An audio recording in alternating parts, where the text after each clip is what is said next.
go for the first spot in the championship game. Holding it in. And the first pitch, a ball to Jordan Fabian. Brian Crochet, the home plate umpire. Cameron Ellison at first base. Chris Neighbors at third base.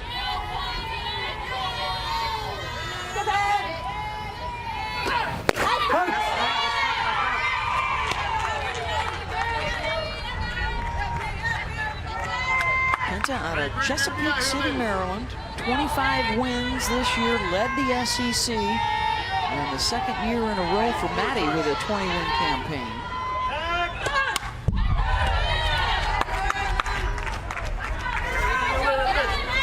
Did a good job in the offseason working on a down ball to add to that rise ball and that really good changeup. Especially because before, when you saw the ball down, it was usually off speed. She's got both. Holding it in.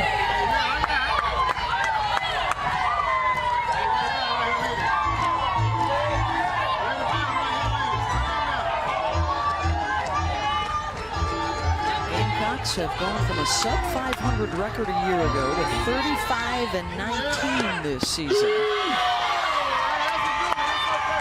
The strikeout to open things up for Penta, one down. Pitch that South Carolina is going to have to worry about. It's that changeup. You can see the reverse spin on it, located well over the dish. So the way that she just pops that pitch out. Variation of velocity, hard stuff up near 70 miles an hour, and that pitch coming in the mid-50s. Here's Zoe Leno in the 2 spot in the order out of Marietta, Georgia, looking for her first hit of the tournament.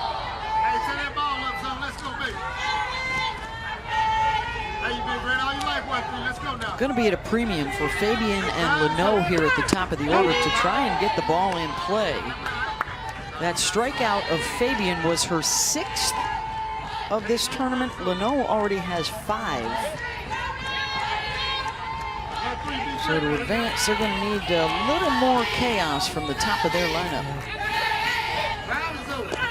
They have found the clutch hits so far. Behind the fabulous pitching of Danny Goborn out of the bullpen.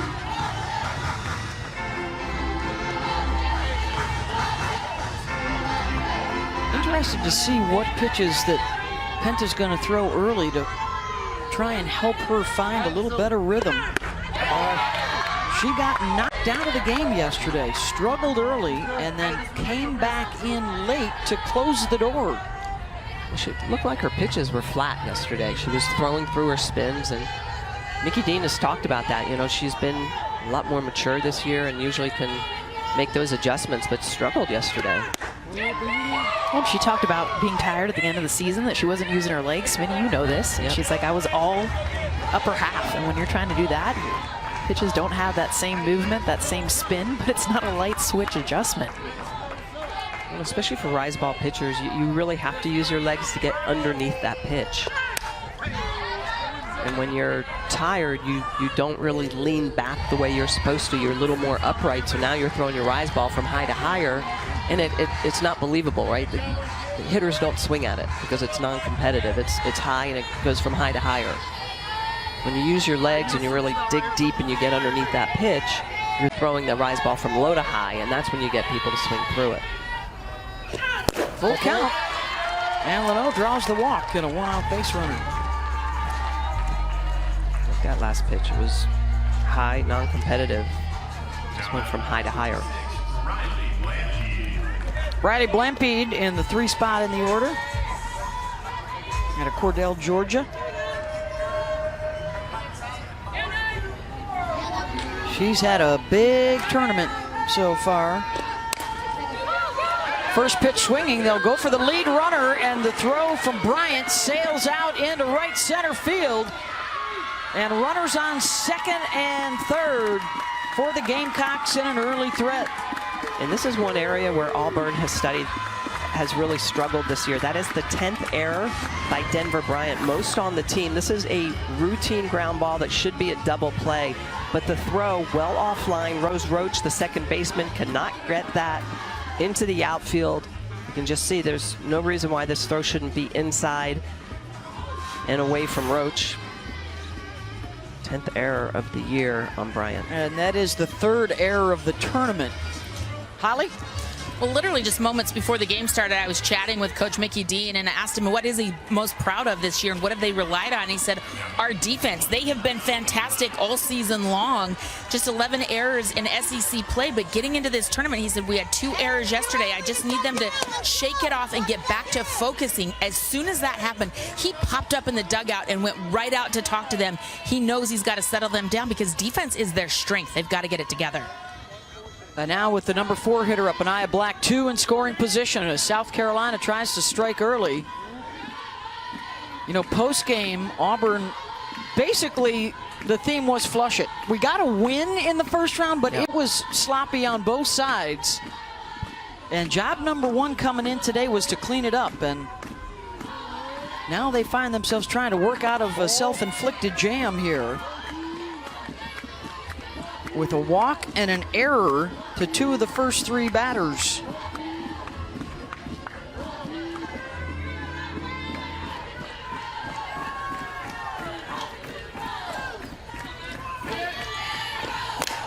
Black opposite way, and coming on is Tresvik to make the catch. But Leno will tag up and the Gamecocks jump in front. It's a good catch by Tresvik. She could have stayed on her feet. You'll see her leave her feet here just to kind of make sure she makes the grab, but there was plenty of room for actually her to make that catch at the shins, which would not have allowed the run to score. She was running in a line drive. Now South Carolina on the board early. This isn't like them. They like to wait till the 8th inning to score their runs. They have turned the page. Yeah, they had more runs in extra innings than they did in the first 7 innings of their first 2 games. And Bev Smith says, hey, by any means necessary. We'll take them early, too. Well, and teams that usually do well and go deep into these single elimination tournaments, they take advantage of what their opponents give them, and that was a gift from Auburn here in the first.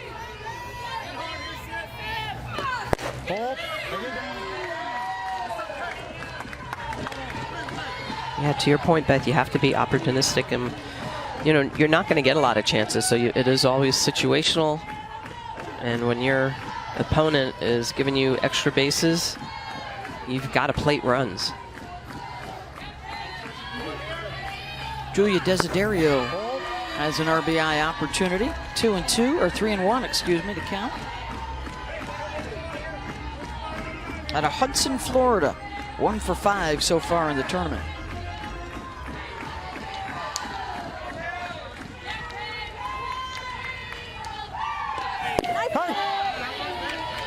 And now the count goes full.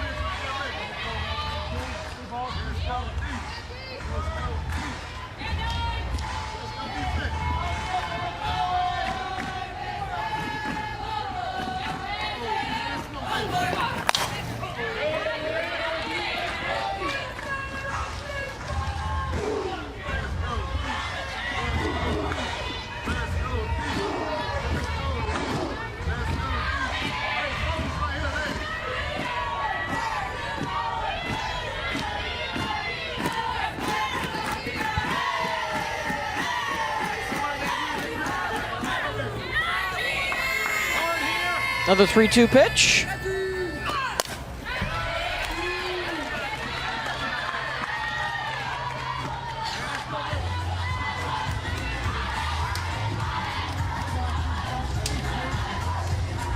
So far, the teams that strike first are 7-2 in this SEC tournament.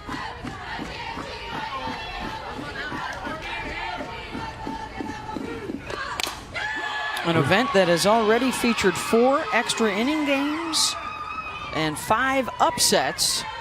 The #1 seed Tennessee is still in the chase. They've got Alabama in our second semi. All the games have been pretty close. No real runaways.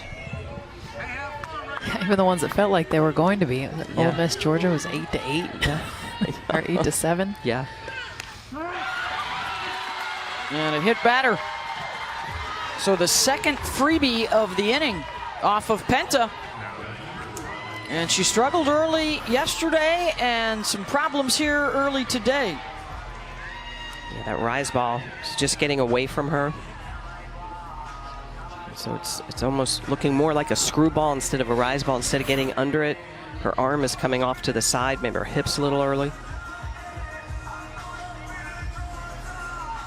She had 3 hit batters yesterday, a career high against Ole Miss. Almost 4. They had to bring back one. Yeah. It's a rule change here. I know a lot of folks would love to see you have to make an effort to get out of the way of a pitch. You don't have to right now if it's coming at you in the box. It used to be a rule that you had to make an attempt. It was changed. I think it's one of the things, though, when your defense is making errors, and we've seen the left side as good as Auburn has been throughout the regular season. The left side of their defense has struggled, and when you start to see that as a pitcher and you are coming inside, you feel like you got to be careful. You got to get that swing and miss. Yeah.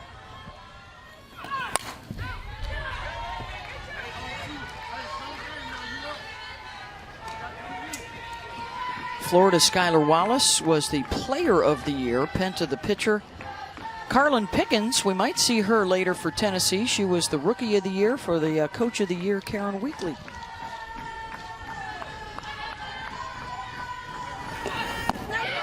Out in front, another good off speed to end the threat, but 1 run in for South Carolina to grab.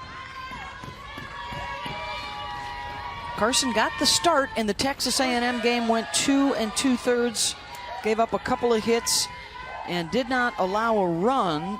In each of the 2 games, there has been a starter for the Gamecocks that's tried to get halfway through, and then Donnie Goburn has come out of the bullpen and has been electric. See if that continues to be the trend today. Only twice in the first 2 games has a leadoff batter gotten on board against the South Carolina pitchers.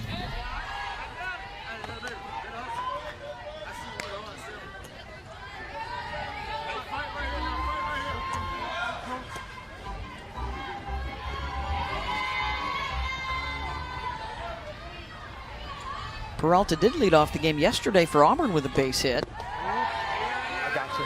Good job.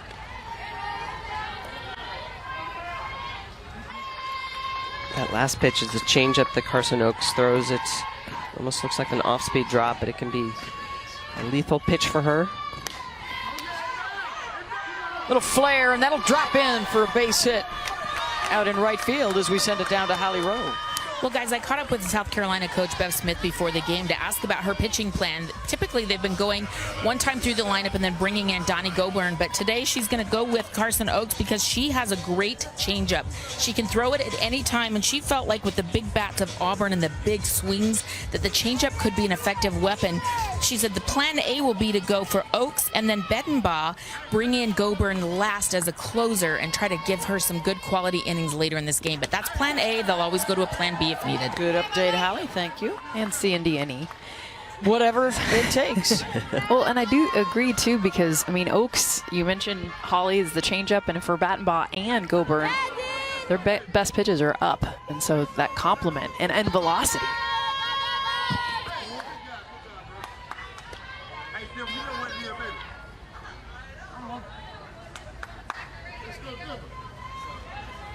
You know, whatever it takes to keep it going. They are the lowest seed to ever reach the semis, tied with Auburn, ironically, as a 10 seed back in 2019.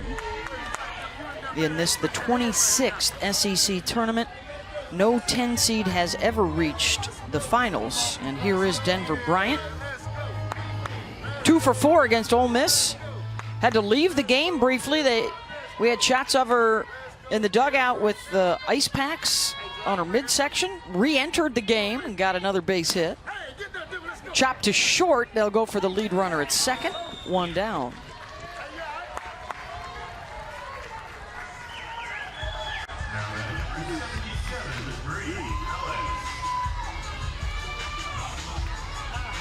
I'll bring up Bree Ellis, the sophomore from Houston, who was last year's SEC Freshman of the Year and set a school record with 20 home runs. That snapped the record of three-time All-American Casey Cooper from her rookie year. Casey, a big part of their SEC championship teams in 2015 and 16.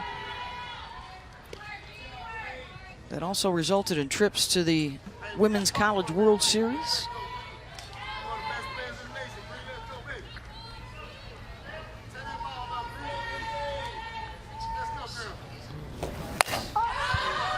Ellis in foul territory, and the catch is made, 2 down.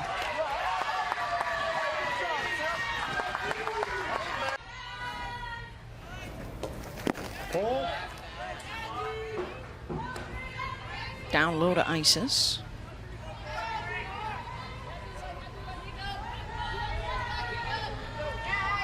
Sophomore out of Wilmington, North Carolina.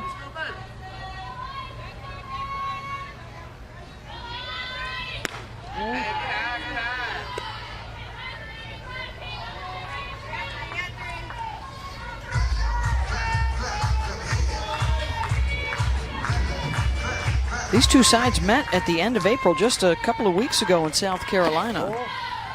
And Auburn took 2 of 3. Isis had a home run off of Donnie Goborn, actually, in that series.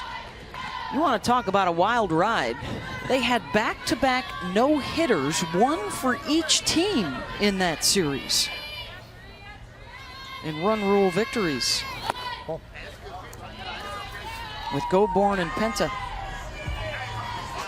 And the walk drawn by Tresvik, and that'll bump Denver Bryant into scoring position.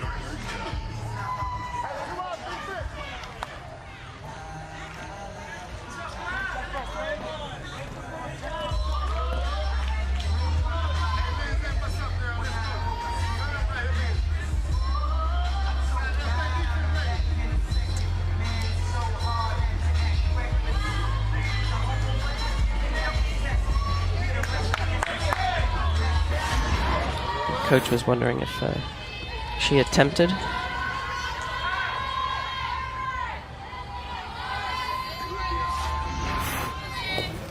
Able to pull it back. Fly ball out to right center. Blampede under it. Side retired. Couple left on for Auburn, 1-0. So far in this tournament, she wants that improvement, and her team believing that this postseason is theirs for the taking. So far, so good. Thank you, Holly. 7, 8, and 9 in the batting order coming up for South Carolina. There you go, the second double-digit seed to reach the semis. Well, the defense is everything. I mean, we can talk pitching and hitting. Those are the sexy numbers, the fun things to focus on. But if you can play catch, I mean, we're already seeing it in this game. I mean, that is where we've seen more losses, especially the more pressure single elimination tournaments. It comes down to that one play, and South Carolina is first in the SEC when it comes to defense and fielding percentage. Haley Simpson.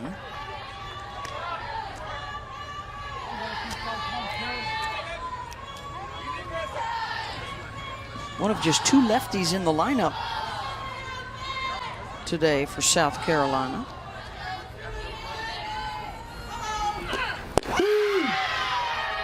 And that's a strike and a strikeout for Maddie Penta. Number 3 for her, 1 down. Penta continues to use this off-speed pitch. You can see the reverse rotation on it, the great location on the outer half. It just freezes Simpson. She's got 2 looking strikeouts with that pitch. That's right, and all 3 strikeouts are with that changeup. That'll bring up Emma Sellers. Sophomore out of Lakewood, California. 1 for 3 so far in the tournament, has scored twice. South Carolina wants nothing to do with the inner half so far through the lineup. Maddie Penta just missing on that inside corner. She can get that pitch called. Right there, yeah. And I love that adjustment. She brought it back over about an inch more than the one before. And you can hear Brian Crochet behind the plate saying, bring it in a little bit more. She did.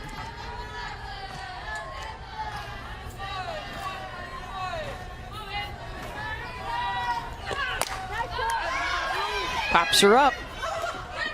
Bryant, heads up play by Denver because she saw Godwin had lost it initially. And now with 2 down, here's Brooke Blankenship.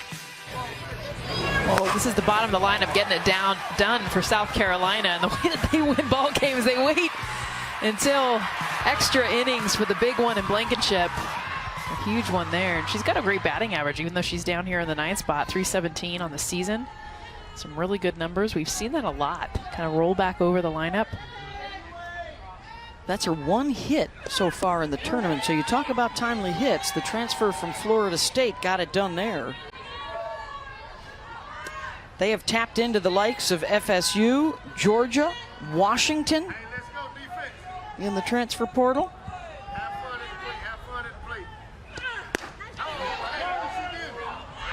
Is able to check it.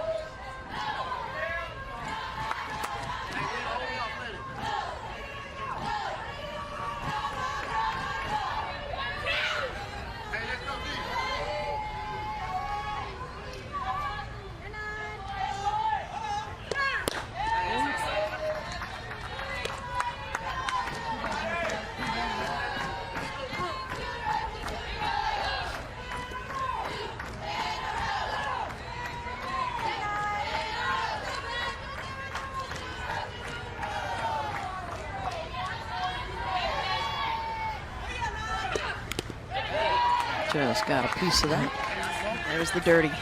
That's the pitch.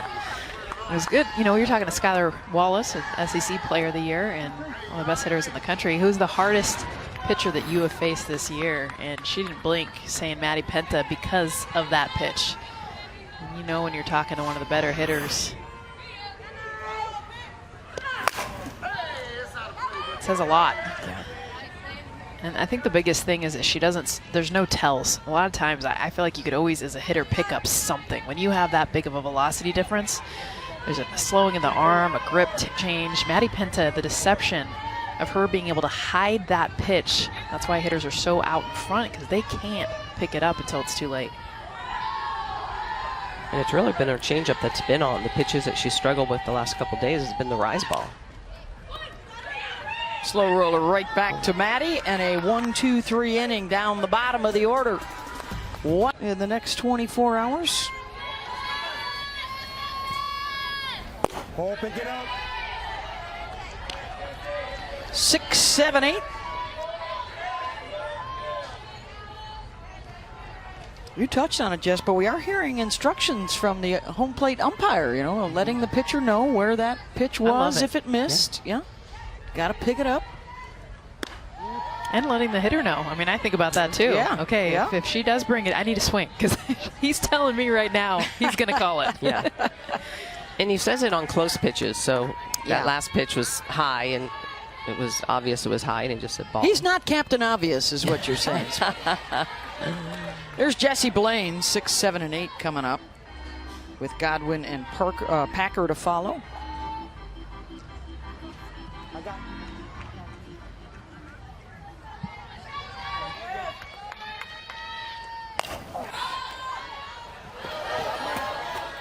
Into the crowd.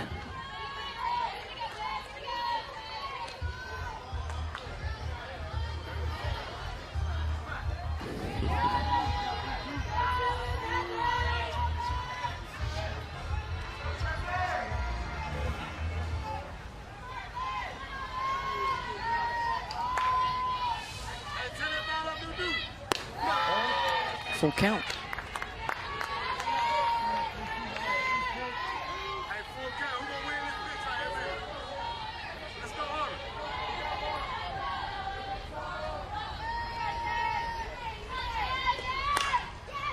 Ground ball, and that'll sneak through the left side, and a base hit for Jessie Blaine to lead off the second. So that's 2 innings in a row that they get the lead off on board. And we'll remind you that this week's Sunday night baseball matchup is the series finale between the Cardinals and the Red Sox. Matt likes the Tearing it up. Yankees, likes the Rays. Well, I think it's good to support the hometown team. Yeah. Pinstripes and Rays. The same division. It's like saying I love the Dodgers and the Padres. It just doesn't. I know. It just doesn't happen. You know, I grew up in the day when, you know, there wasn't much on television. You just watched what you could. Twib Notes this week in baseball. Yeah, that's right. That was a great show. Yeah. Mel Allen. Here's Aspen Godwin. Jenny Finch was on the tail end. Oh, yeah? That run. Yeah, she went around, toured all the parks and pitched all the best hitter from every team. Yep. Struck every one of them out until Barry Bonds tried to bunt. Oh, Barry. Figures. Smart, actually. You're not going to hit her.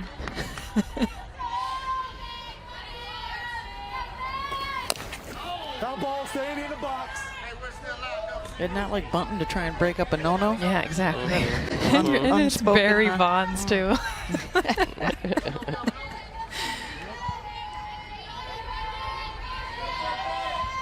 0-2 to Godwin. Ooh. Well struck. Sellers makes the catch at second. 1 down. Really good positioning. Macella's playing up the middle. This ball is just smashed right past Oaks. Look at this go right past her. But Sellers is in a perfect position. Looks like it's a base hit off the bat. Again, all those analytics, making sure you're in the right spot. We've seen that a lot this tournament, too. I mean, a full-blown shift that Florida had. Yeah. For morning game. Packer sends one back in our general direction. And I love it. I mean, the sport, not only does it get better all the time, but it gets smarter. And that's actually something that Bev talked about with South Carolina, is how much better the understanding of hitters is now. There's no secrets. The numbers are there, and you have to make adjustments because everybody knows what your weaknesses are. Right. Well, and really baseball and softball, right? It's a numbers game. That's why there's all these analytics. There's all these different measures. And, you know, if you play the numbers, the percentages, a lot of times you'll come out on the winning end of it. So you position people in spots depending on where you're pitching them over the plate. Hole. Another one up top. 2-1. But that's always the assumption that the pitchers are throwing to the correct spot. You know, and if the pitchers still got to start hit your exactly, spots, right? Exactly. If you cross up your defense, Location. never a good thing. Absolutely. Location. Another one that gets through the 5-6 hole off the glove of Gonzalez out and left, and Auburn is going to get a run in. So both sides with costly miscues, and we are even at 1 apiece.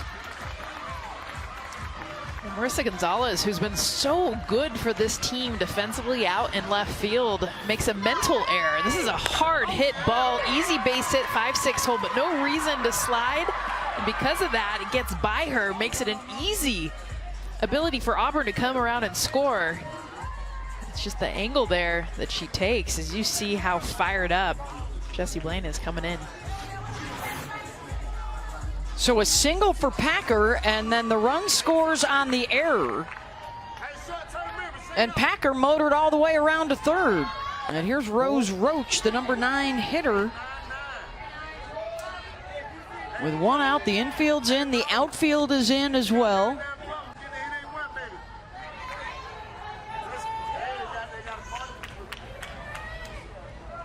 suicide.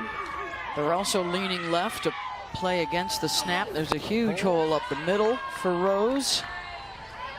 They're swinging away, and they are positioning her really like just a slapper only. Yeah. And look at how Wow, far, look at left this. field. That's Right. crazy. It's wide open. That's in for a strike. 2-1.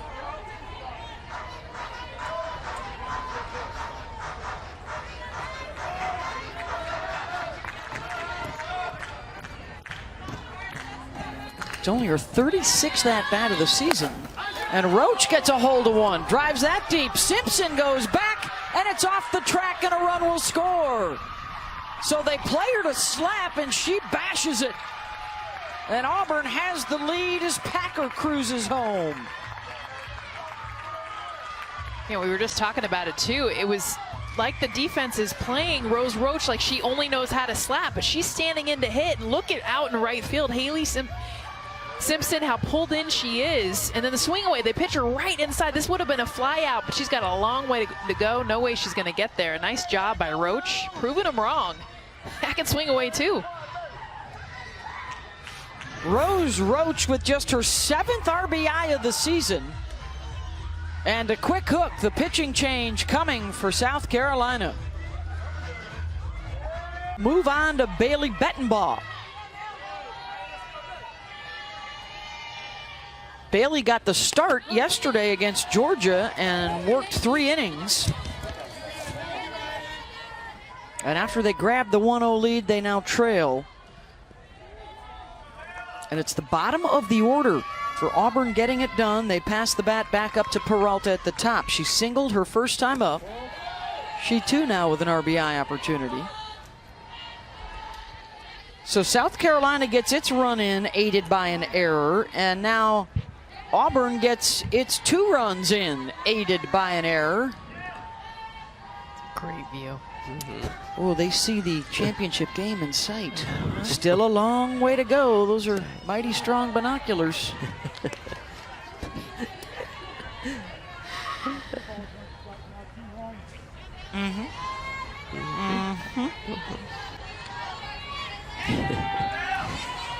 I like they're backwards.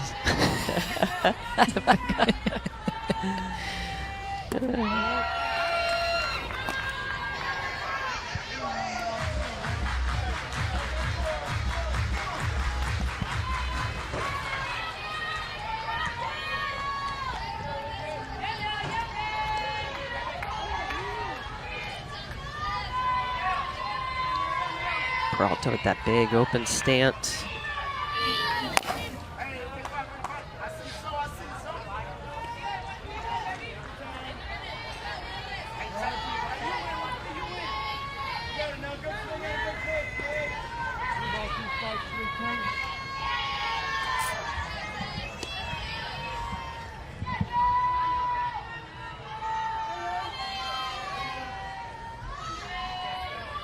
Full count. High hopper at second. It's Sellers. Only play is to first. Set it down to Holly. Talking to Auburn coach Mickey Dean before the game, he said the beautiful thing about this team and their offense is it's been different people all the time. He said, we've gotten production all the way up and down our lineup. You never know who it's going to be or how it's going to be, and it makes them tough to scout. Case in point, they're 8-9 hitters just there bringing in those last 2 runs. That's just the 36th at-bat of the season for Rose Roach, just her 7th RBI. You never know. Bryant, first pitch swinging. And the side is retired, but a pair come home, and Auburn grabs. Oklahoma continues to look strong in the Big 12. UCLA winning out west in the Pac-12, the very first Pac-12 tournament after they won the regular season. I did see today, I think Tulsa upset Wichita State today. That is a big one. Selection Sunday in just a couple days' time. 2 hours of coverage starting at 7 Eastern on ESPN2, and we will unveil the bracket. It will be interesting in regionals when the 1 seed plays the 4 seed in that regional to see, like, I think some teams could be forced to throw their ace that first game. Because there are a lot of teams out there that have a good pitcher that can knock off anybody. And that's the biggest thing about the regionals is that you can't get in that loser's bracket. Maddie Penta facing the top of the order again. The fastest road to a national championship is to go 10-0. Win 3 in the regionals, 2 in the supers, and 5 at the World Series. You'd sweep the championship series. The longest road to a championship is 16 games. You'd have to go 12-4 if you lost once every step of the way in the double elimination format.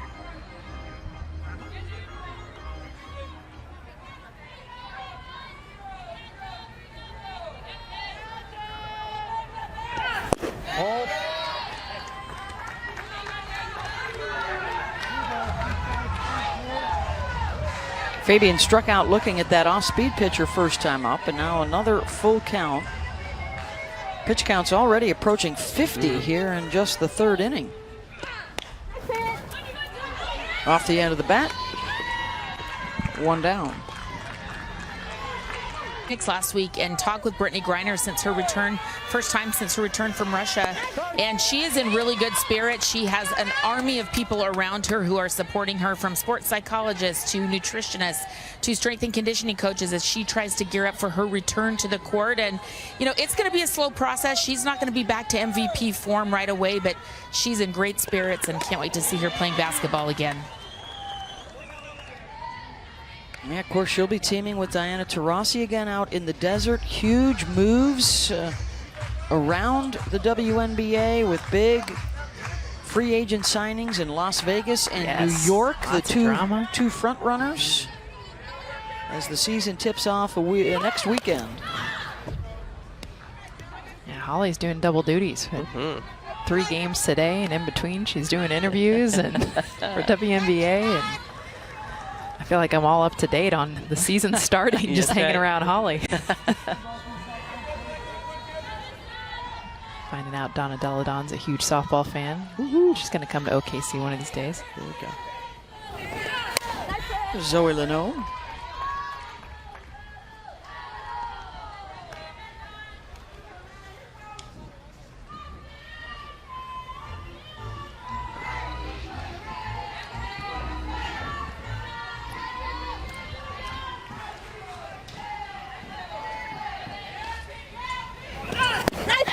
And a strikeout for Penta. That's number 4, 2 down. And she has retired 6 in a row. She likes to use that change up and then come back with this rise ball. And that's really well located, had nice tumble on it. She really gets under it. And you can see when she gets under this pitch and throws it from low to high, that's where it's competitive. It looks like it's at your belt, ends up above your numbers. Riley Blampede reached on a fielder's choice in the first. Oh, there she is.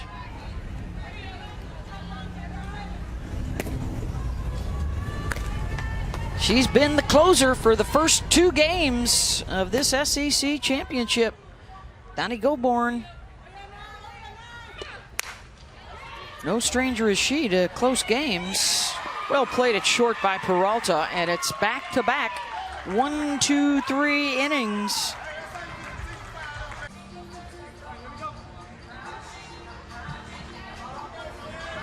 Tennessee didn't play any games until today, and then they got 2.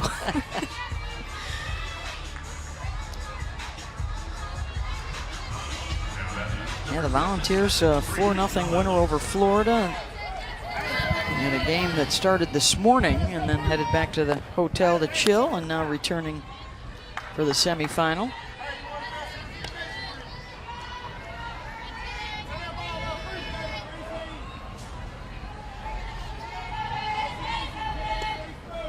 Bree Ellis will start things off 3-4-5. They've gotten the lead off a board the first 2 innings, and 5 of the 8 through their first game and a half.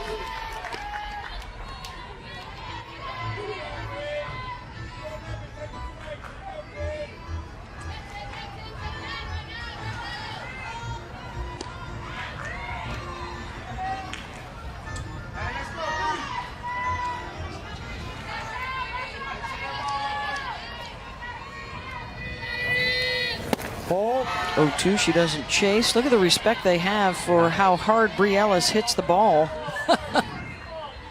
Look at 1, that. 2, 3, 4, 5 outfielders right now. No doubt. They are just, look at that. All of them, they're just well out there on the green.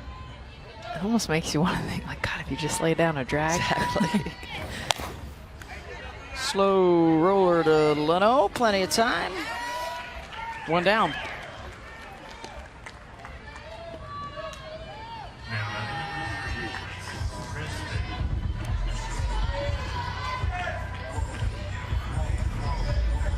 Oh. Selfie Selfies. +1. Mom, I already told you. Social media One going selfie early. a day. Been like a good finger to chew on, too. Hey. Here's Tresvik. Walked her first time up. It's cool to see all the moms out here. Mother's Day weekend.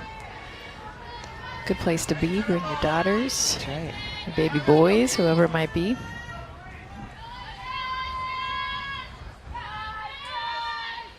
Hold. 1-1 to Isis.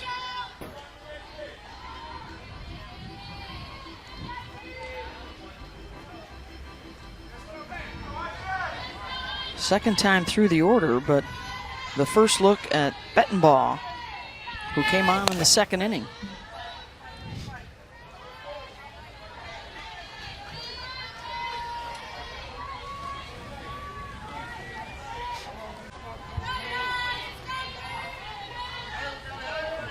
South Carolina's just gotten better as the year has gone on. One of the things that Bev Smith always says is that, even to some of the players that have been younger, is that you've got to continue to work while you wait.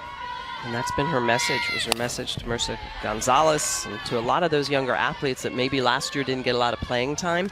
She just encouraged them to work while you're waiting for your turn, and then once you get your turn or your opportunity, capitalize on it. And they've done that this year. They have just gotten stronger as the years has gone on, more confident.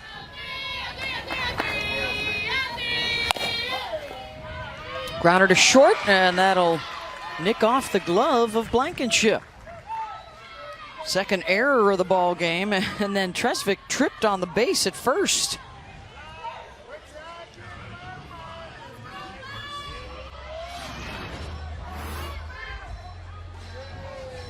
It's a screwball. Jams her up just a little bit. Oh, look at the spin on that. Yeah. Goes off the heel of the glove of Blankenship.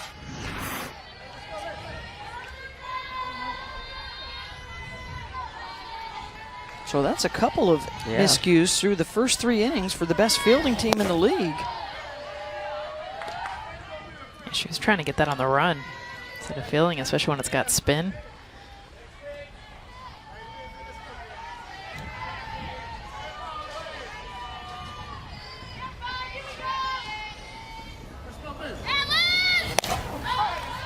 Infield pop, left side. Blankenship's got it. 2 down.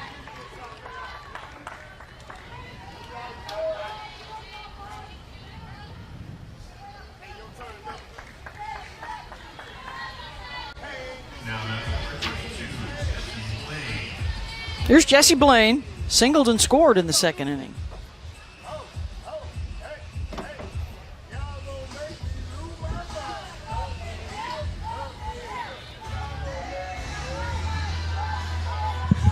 Mickey Dean getting together with the umpire. I think just to signify Blaine is re-entering.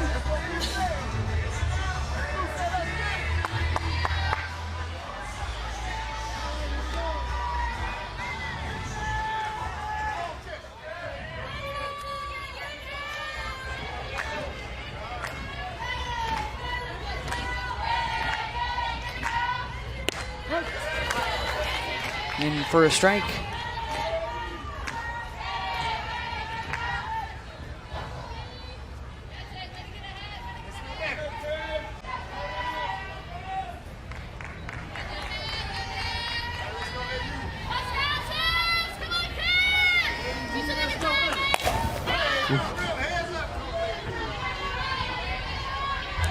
Tell you what, Bettenbaugh's done a great job of getting ahead of hitters. We haven't seen pitchers from either side. Maddie Penta, even as good as she's been, has been behind every hitter, but Bettenbaugh coming into this game, just attacking these Auburn batters. She's got a 75% fly ball percentage, so I think she's going to get a lot of fly ball outs. Runner was on the move from first that time. Hey, got to hit with your name on it, Jesse. Let's go, girl. Hey. Holly Rowe will be chatting with Bev Smith after the next break.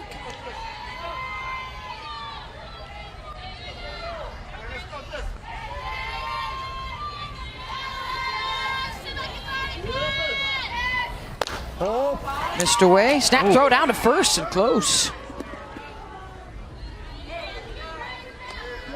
Trestvik's been getting a bit aggressive with her jumps off of first. We watched Sedera behind the plate, and I mean, she was coming up thinking she might be stealing, so she was already in a great position. But I love the quick throw down to first. Almost had her, too. Yeah, it's close.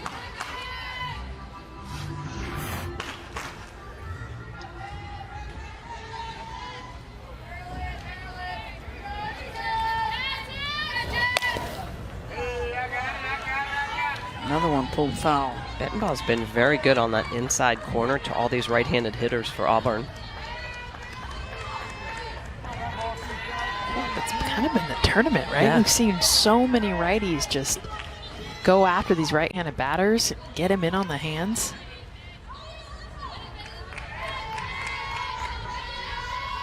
Gotta establish that corner, so important. ball. Nice block. Good.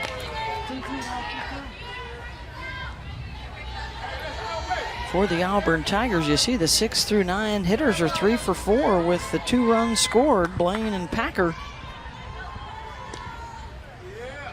picking it up for the top of the lineup.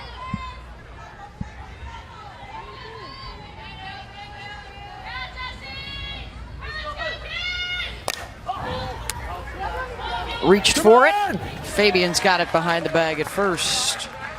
1 stranded. 3 complete, 2-1 Tigers. It's Carolina 0 hits allowed. She had a no-hitter back on April 30th.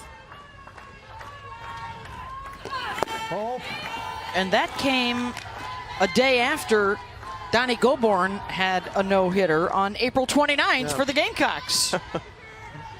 Head-to-head. Tough weekend to be a hitter. Oof. That's the SEC. We've also seen weekends where it's been tough to be in the circle.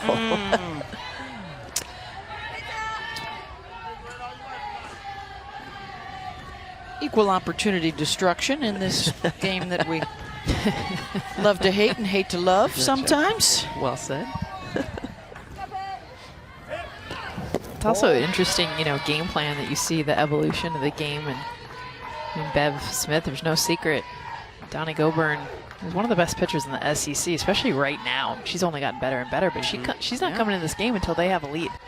Yeah. I called the South Carolina LSU series at the beginning of the season, and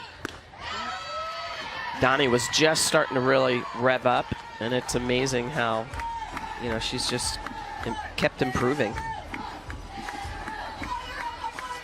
Oh, Bev was a good baller herself back in her day. Well, and you remember, All ACC performer. absolutely knows the game, played the game, but Donnie Goborn transferred in from FAU and was Joan coached Joyce. by Joan Joyce, exactly. Yes. Legendary Joan Joyce. I think Holly's got an update for us, too. Okay, so I went to a softball game at North Carolina this year, and guess who I saw prominently featured on a beautiful mural there? It was none other than Bev Smith, the coach at South Carolina. She was a fantastic player at North Carolina. I was teasing her about, the hairdos back in the day, but she was a heck of a player, obviously the pitcher of the year, and she is such a great pitching coach. She has done wonders with her team, with her pitchers, and I just really think she's a great coach, but I think it stems from her also being a great player back in her day. She totally understands the players and what they're going through. Yeah, absolutely. And I think, she's helped Donnie Goborn a lot with her changeup. So she had great tools coming in. But, yeah, Bev always helps develop her pitchers, become more complete pitchers. There's your pinch runner over at first base, Kai Ricks. After the walk to Anaya Black. So here's Julia Desiderio, who was hit by a pitch her first time up. Runner goes, the throw down, and it takes a high hop. And Ricks now in scoring position with the stolen base.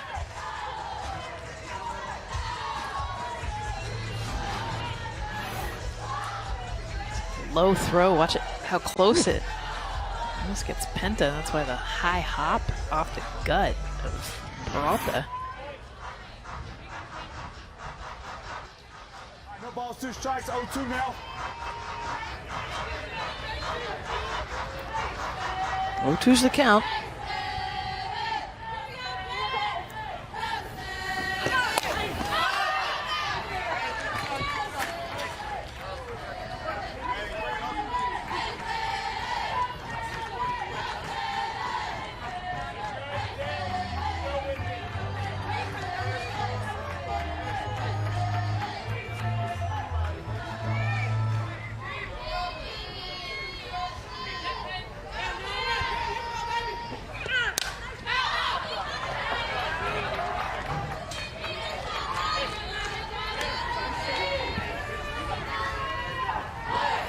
They keep getting a little bit closer to our window up here. Not quite.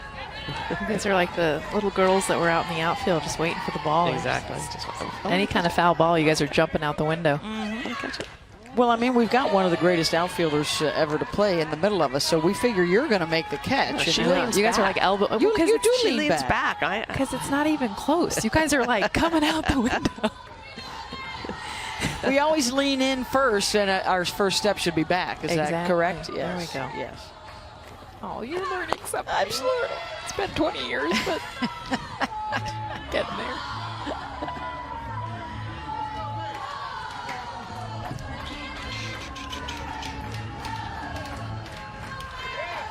South Carolina trying to tie things up here in the top of the 4th.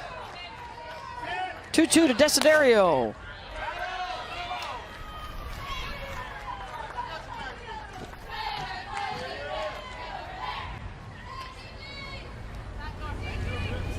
Tigers some activity in the bullpen as Tennessee looks on in the background.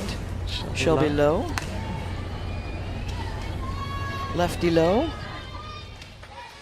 For Mickey Dean in his 6th year with 4 trips to the NCAA tournament. Their best finish in the SEC in 6 years as they came in 3rd place. Resume includes series wins over Alabama and LSU. They didn't win the series, but they did pick up dubs against Georgia and Florida. Might be 5, might be 6 SEC teams that'll host in the NCAA tournament.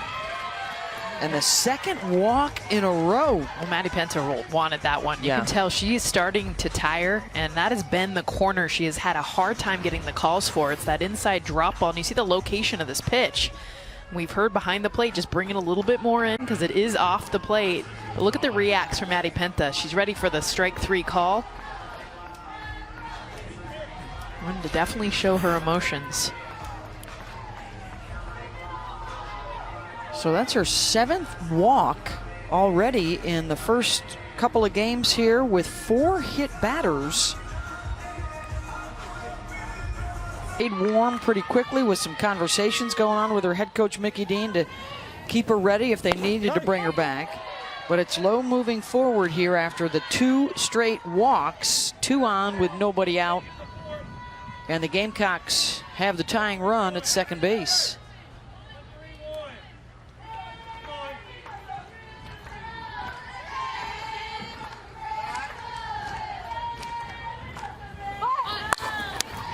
Bunt is dropped. It goes all the way through to Lowe. Her only play is to first. Well executed sacrifice for Gonzalez.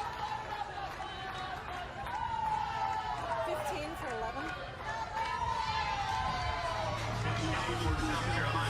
11. And now we've got a pinch hitter coming on. This will be Hannah Hawley, batting for Simpson in the 7 spot.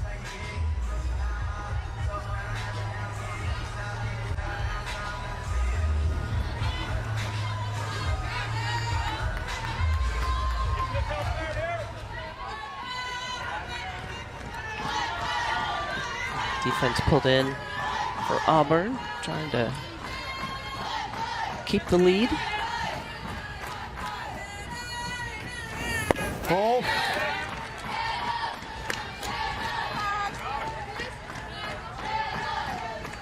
Holly 0 for 2 yesterday. She was hit by a pitch. 245 on the season with 3 runs batted in. Got a couple out there right now. Right side, over towards the line, and the catch is made. Runners will not be able to advance. Huge out. Especially, I mean, coming off the bench for Hannah Hawley, but you get that ball on the ground to the right side, a good chance, speed. Especially a Black being able to come in and score.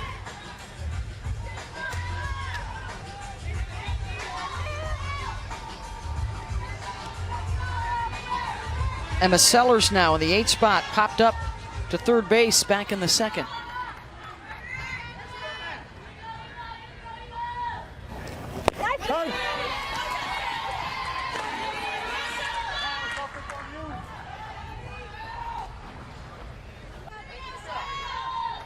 Emma Sellers now.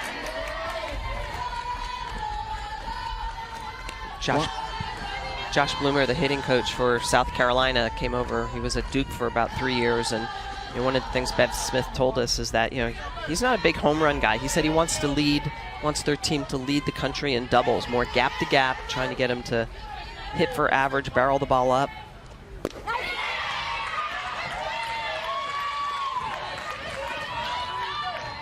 And they've done that. They've done a good job with hitting the doubles this year. 73 on the year coming into today's game.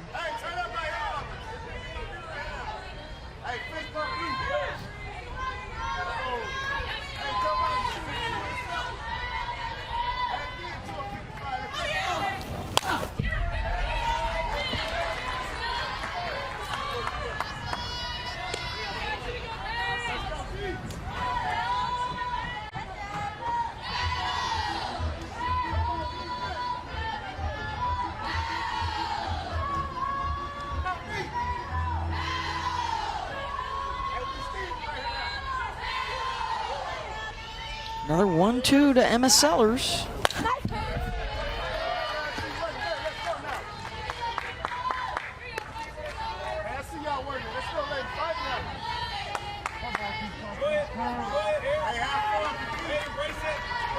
Maddie Pinto responsible for the 2 runners on base.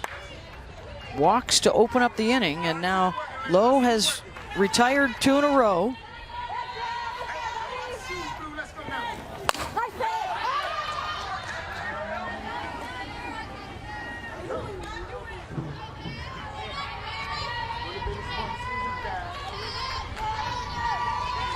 So it's just a little bit late on everything. That barrel is just not quite getting out in front. But that's what Shelby Lowe will do to you with that curveball. Up to center field, Michaela Packer. And 2 left on base. Shelby Lowe comes into the game to work out of the jam. 2-1 Auburn.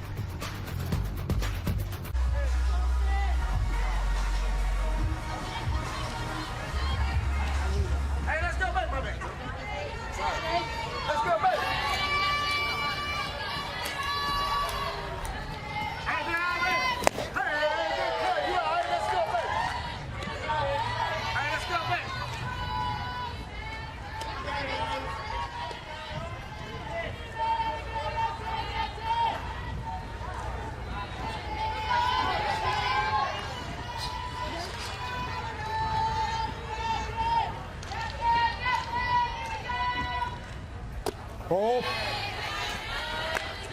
let's go. Hey, I got everybody at 0-0. Hey, top mission. Got a top secret mission. Let's go, 0-0. Let's go, Aspen. Aspen Godwin, it's 7, 8, and 9 coming up. Hey, I see you working something. Let's go, baby. Hey, we love y'all. Let's go, baby. Hey, fight right here now. Fight right here.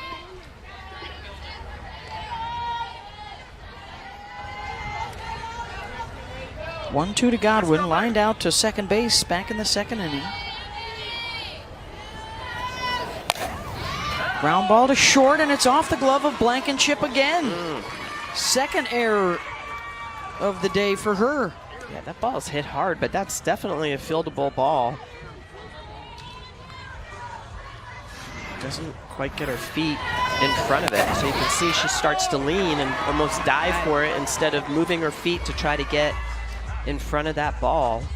It's interesting because she tried to dive forward Yeah. and even instead of to the side. Third error for the game. South Carolina coming into the game led all the SEC, the lowest fielding percentage. You see those 30 errors, fewest in the SEC. And that's kind of their big, what they hang their hat on this year. Yeah. It's their defense. It's crazy. Carly McConaughey is on to pinch run. Hey, let's go, Faye. Hey, let's go, Faye. 6, 7, and 8, 9 continue to make some trouble. 3 hits, 4 base runners. The first time through the lineup, and now working on the second time through. Packer singled and scored in the second, and came home on the first error of the game, one of the 3. Auburn team is used to getting it done with a lot of different people in a lot of different ways. I mean, this is a diverse team in the sense that they don't score in just one way.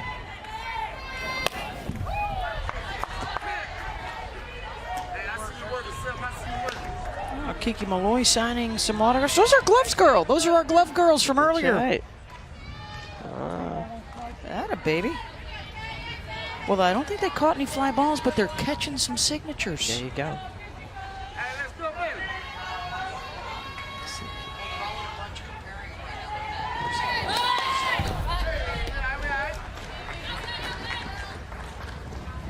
Hey, Sunday, the Rally Cap crew will break down the SEC soccer.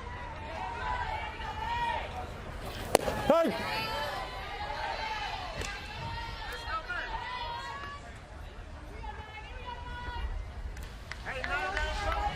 Here's Rose Roach, the RBI double in the second to get Auburn the lead.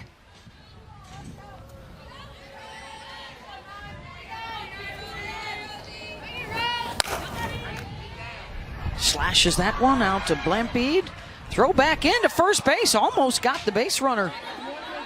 McConaughey too far off, heading for second. 2 down. Yeah, she was going on the pitch. We've seen that a lot. I mean, usually as soon as you hear contact, you got to pick up the ball, and we've seen a lot of runners get doubled off. Not picking up the ball. Got lucky there. The throw kind of went away.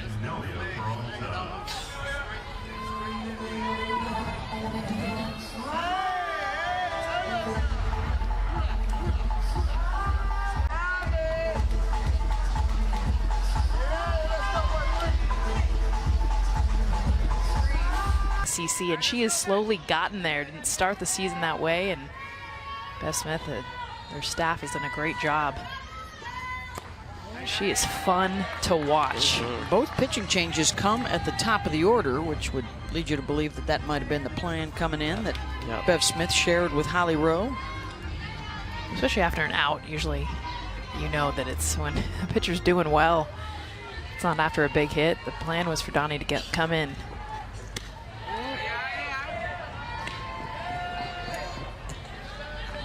I just love her attitude too. I mean, the way that she stalks around that circle. Conviction when she throws her pitches. 10 1/3 inning of work here in the first 2 games of this SEC tournament for Donnie. 4 hits allowed. She struck out 14 and has not surrendered a run. They have a pair of 1-run wins, both in extra innings, and she has been there at the finish line.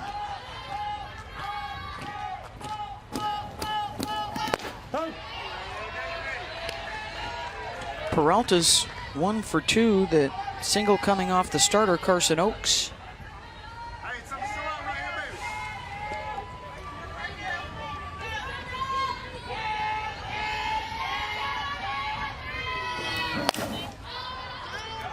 Skied to the left side. Blankenship makes the catch. Chances are there won't be any updates before the selection show because you don't want to influence where they might be seated. The selection committee does consider any injuries or any reason that a superstar player would miss the tournament. So as it stands right now, Alabama in line to host a regional in all likelihood. And of course, for softball fans nationwide, the hope is that Montana can be there in the circle for the Tide. Those are big Michelle Smith fans. They like to cheer for 3 different teams all at once, even though they're in the same league. I like the Yankees and the Rays. Touche. And the Mets. Are they rivals? Oh my goodness. Oh my goodness. It's only a conundrum when they play each other, okay? That's a great photo opportunity right there. Look at that. Got the big chair. That's awesome.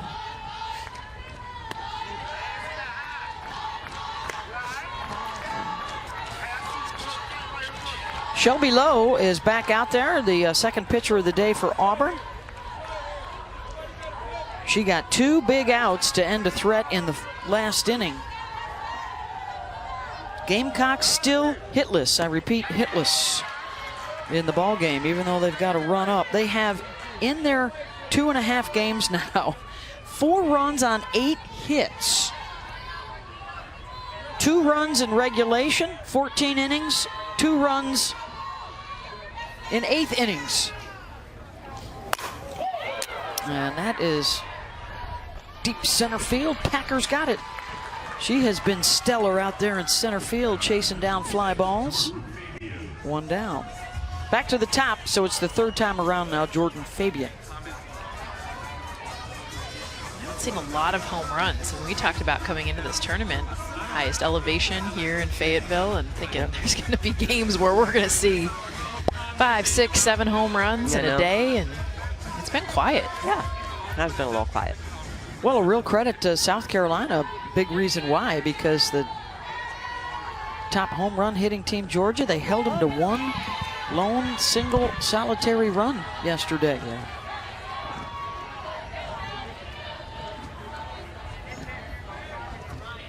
Well, the thing that South Carolina has just done so well is that they haven't issued the free passes. Now today they have with the errors, but just the 1 walk. 3 errors haven't helped, obviously, but you know, if you're not putting people on base, it's hard to score runs. You have to make your opponent, if they have to get back-to-back-to-back hits, right, the consecutiveness of having to hit back-to-back, it becomes difficult. Especially when you're hitting the ball in the air. I think that's probably been the biggest thing that's jumped out. It's all the fly ball outs. We've seen what happens when you hit the ball on the ground. That's where the errors have come. Even in the outfield, ground balls in the outfield.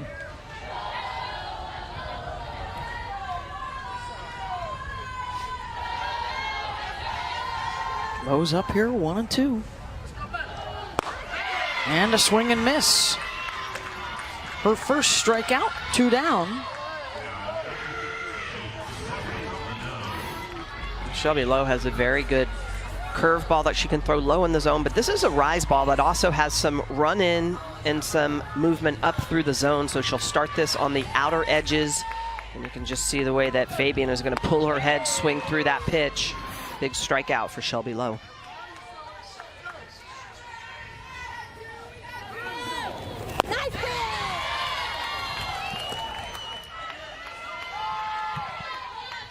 Yeah, I think for Lowe right now, just to stay upstairs, maybe throw a couple other pitches to offset it, but as long as you're getting that much miss on the swing and miss, it's not like it's close. It's about a good 5 to 6 inches underneath the rise ball right now.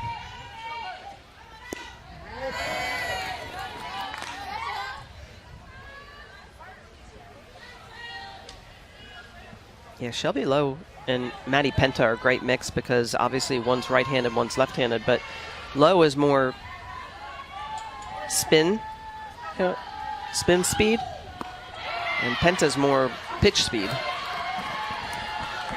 So they complement each other very well. Don't throw a strike here. The strike to walk ratio. Leads all of Division One. 7-1. Yeah. Or 10-1, excuse me. Ball. There you go. She didn't throw a strike. Zoe didn't chase. It's been a good move, though, so far for Mickey Dean. Shelby's retired the first 5 she's faced.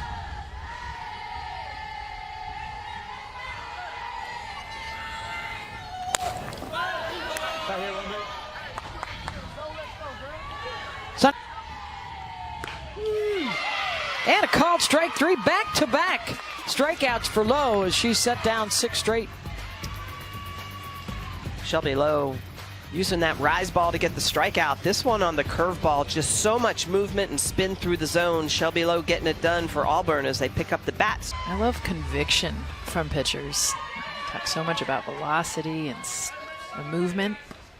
Right there, that's conviction. I'm coming right at you, at your hands, 68 miles an hour.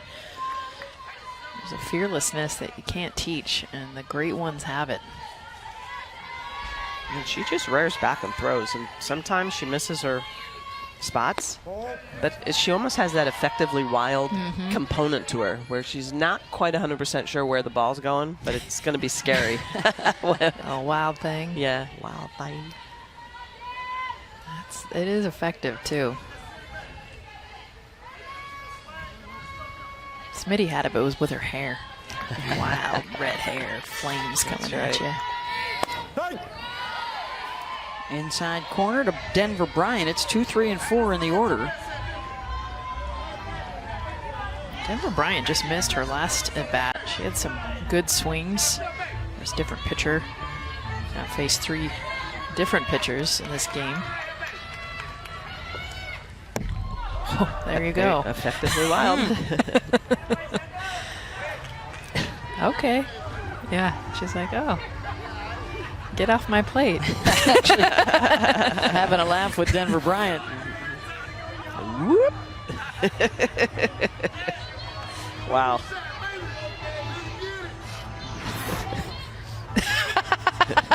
The look, that was great. That's one way to make sure they try and move out of the way. Throw it about 73, 74 miles an hour.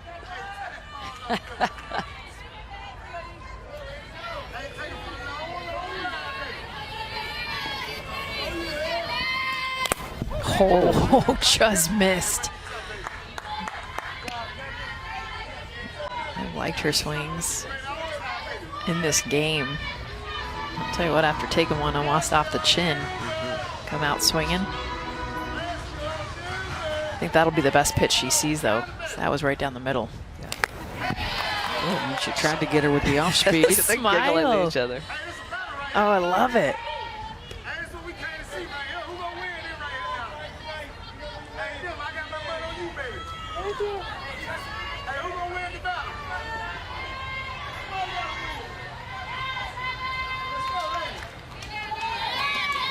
Ball. Oh, full count. That's a tough one to take. But I don't think you're going to hit it, so you might as well take your chances. That velocity, that location, a great spot. Yeah, this will take you in the batter's box. Got her. One down. Good battle there between those two. Donnie Goburn just does not back down, too. We've seen her come in, she went away, and then what was ball 4? But she knew that Denver Bryant was not going to take another pitch. What you got, Holly Rowe? Well, Donnie Goburn is a great story. She's a senior, went to Florida Atlantic to start her career, and then got into the transfer portal. And one of the assistant coaches there, Troy Witt, is a friend of Bev Smith. And he said, hey, we've got this kid in the portal, and I really think Bev could help her. And so she got her, she looked at her, and she's like, oh my gosh, yes. So here she is at South Carolina. And the thing that impresses me the most is that she came in throwing velo so hot, so fast, but she has learned a changeup mid-season. Bev said it's just kind of unprecedented. We started throwing it, and it wasn't great, but her teammates would all cheer from the dugout, "You got this, you got this." So it kept developing confidence in that changeup. And now she's throwing it for strikes. Now she's locating it. She's owning it. So you've got the velo, you've got the speed, but then you can keep them off balance with the changeup. And it's just brilliant that Donnie Goburn has made this happen in the middle of the season. Yeah, that's awesome. Learned a lot from Joan Joyce and Shan Walker at FAU before transferring out. And you know, I think that's part of the development of a pitcher is you have multiple pitching coaches that can help you at different points in your career. Now Bev Smith will come out to talk as Bree Ellis continues to fight with a little something in her eye, it looks like. This was the reaction after you saw what Denver Bryant did when she struck out. She wasn't pleased, and then back in the dugout some more. She wanted that swing back. I don't think I've seen that before. Oh, and the self-discipline. Yep. Yep. Swung at a rise ball out of the zone. She's a hoot. I love to watch her play. She was as intense in the Auburn, Alabama series. Seeing her battle against Montana Fouts, wow. But yeah, they were able to take 2 or 3 in Tuscaloosa this year. But that is Denver. That's not a one-off. That's how she is all the time. Generates a lot of excitement over there. So here we go now with the power pitcher and the power hitter.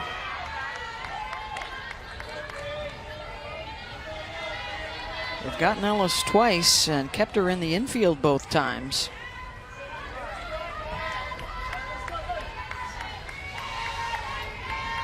Slight breeze blowing out.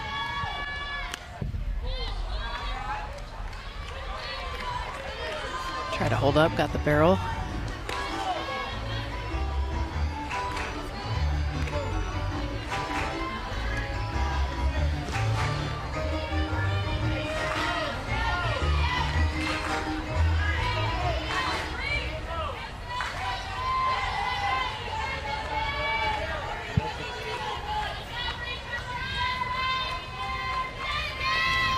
Ball. Lays off of that, and it's another full count.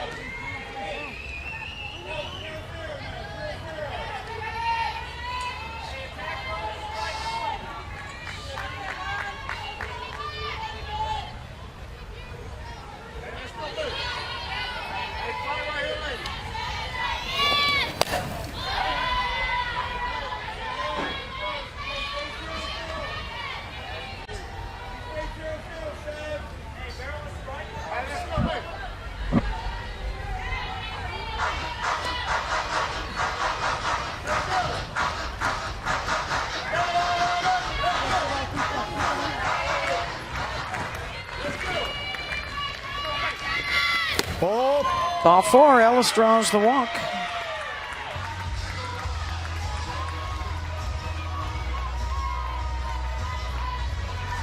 Denver still working it out upstairs.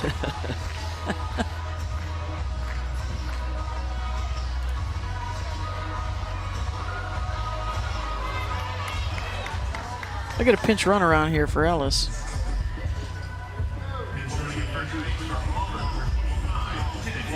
Kennedy Cooper.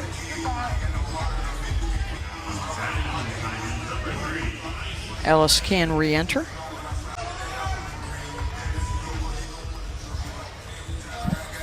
$25.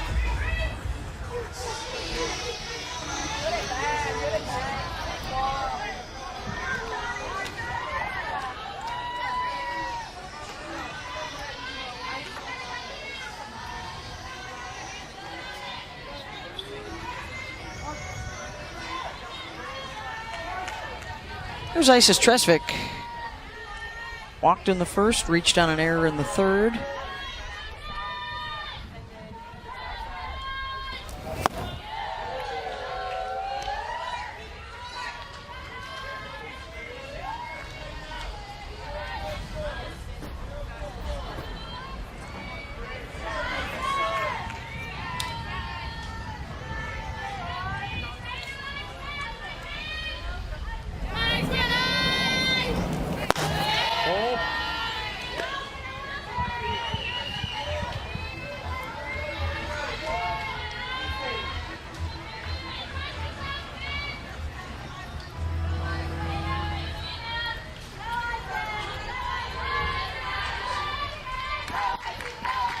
Oh, and the game has just slammed on the brakes here. A lot of time between every single pitch now.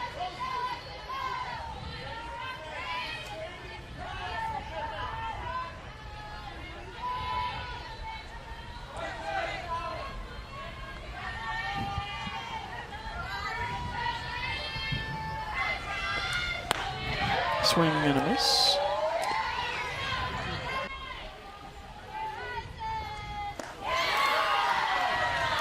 And the strikeout for Auburn. 2 down. Second strikeout of the inning. Auburn, this is actually a rise ball that is just a little bit low through the zone. Gets the swing and miss.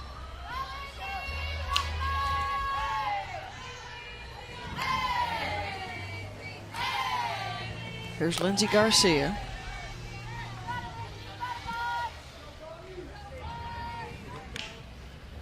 Well, we've already seen Maddie Penta today.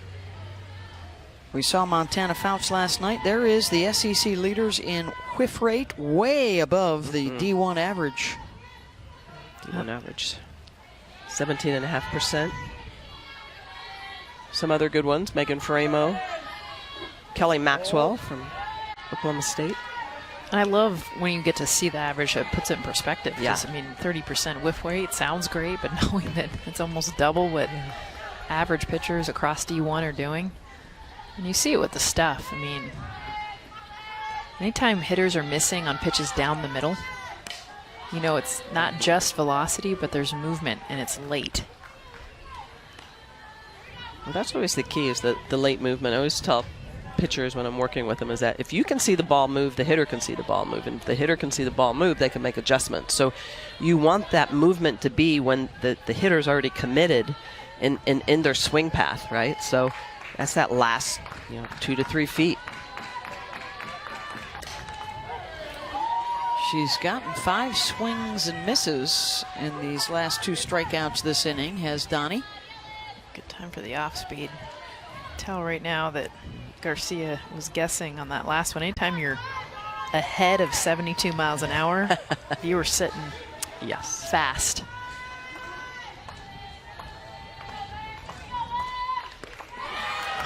And there you go.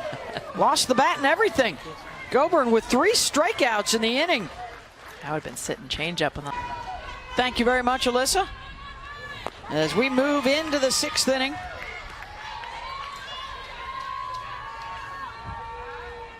Three, 4, 5 coming up. Riley Blampede. 2 pitchers combining for 6 strikeouts for Auburn, and they have not allowed a hit yet today. South Carolina got its run back in the 1st inning with a walk, an error, and a sac fly.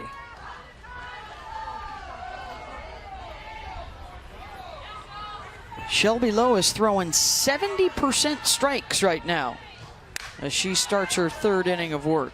I know this sounds super old school, but right now South Carolina's goal needs to be hit the ball on the ground. Just find a way to get on top. Shelby Lowe has been really dominant since coming in and throwing the ball up in the zone, getting not just chase, but a lot of fly ball outs. 3 pop-ups, 2 strikeouts, and just 1 ground out. Opposite way. Tresvik is there, 1 down. Yeah, and if you look at the chaos, that South Carolina, when they've been on the bases, it was all the free passes when Penta was throwing. 3 walks, a couple of hit batters.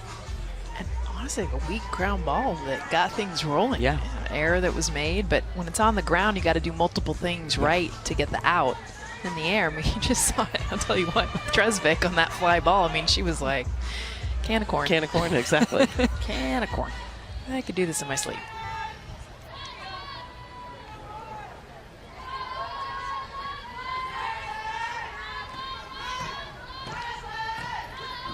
Anaya Black steps in.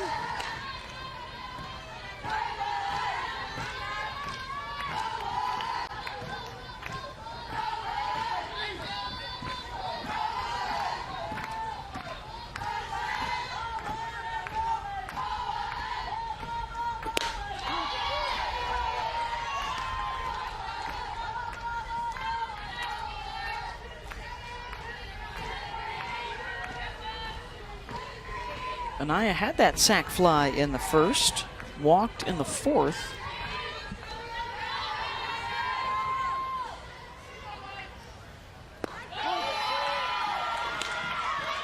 Nice little changeup.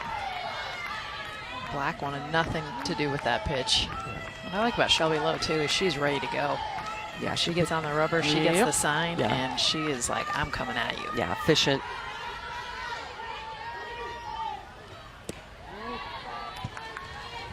Two and two.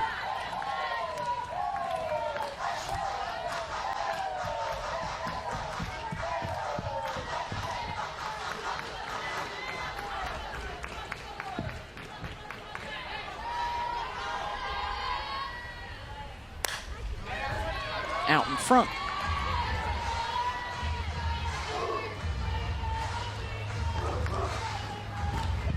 Seen a lot of good changeups today. Most of the elite pitchers in this conference have good changeups that they hide. They can throw in any count. Saw that with Ashley Rogers today. Penta and Lowe. Danny Goborn. Lays off high, full count. And changes with the deception, because I think that is a big, and that's why Montana Fouts for so long could not execute the changeup, but she would give it away. You would see it whether slowing the arm, whatever it is. It's not easy to throw, Smitty, you know this. And the changeups that we've seen in this tournament that have been successful is because you can't tell it's coming. And another swing and miss. 2 down. Well, this is a backdoor curveball, so she does a good job of setting up these pitches with that changeup, and then she comes back to this hard pitch, and it's got movement. It starts in the river, and then it's going to come back into the zone, and she just gets Black to swing through it. So another swing and miss for Shelby Lowe, picking up her 3rd strikeout in relief. Here's Julia Desiderio.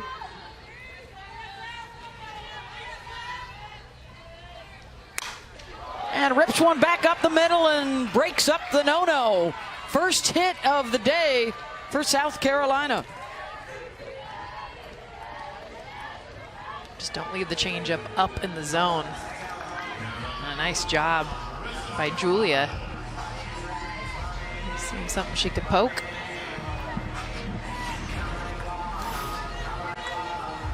South Carolina without a hit. This is the one. Just as simple. This is as simple as it gets with hitting. Line drive up the middle.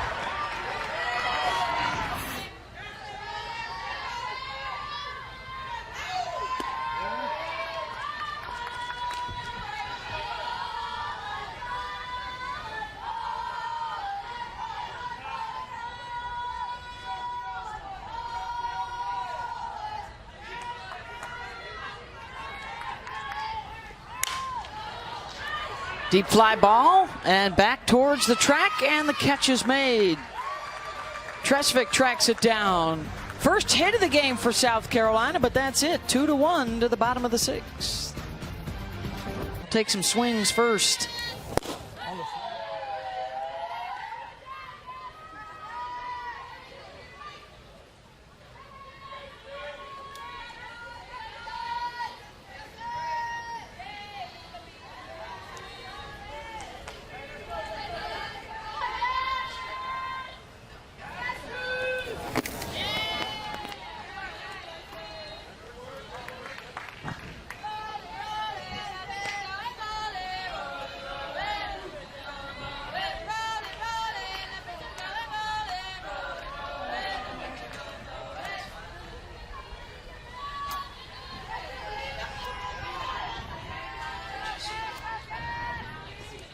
Ball. Well, we showed you earlier the situation in the dugout with Shelby Lowe. Just a little ice pack on the foot. It's still there. There is no activity in the bullpen, so assuming it may just be some maintenance at this point for the current pitcher in the ball game for Auburn. Can you pitch with a numb foot? Oh, interesting. You never tried that? Never seen anyone ice during the game when they're still playing, or I guess pitching in this case. That's her push leg. Yeah. As a lefty, so.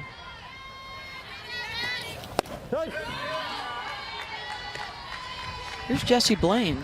who has put the cup binoculars down to get into the batter's box. 1 for 2 today. Singled and scored in the second, a 2-run second inning. Aided by an error, and that's the difference right now. It's been quiet since. 3 straight innings. Not a lot of offense.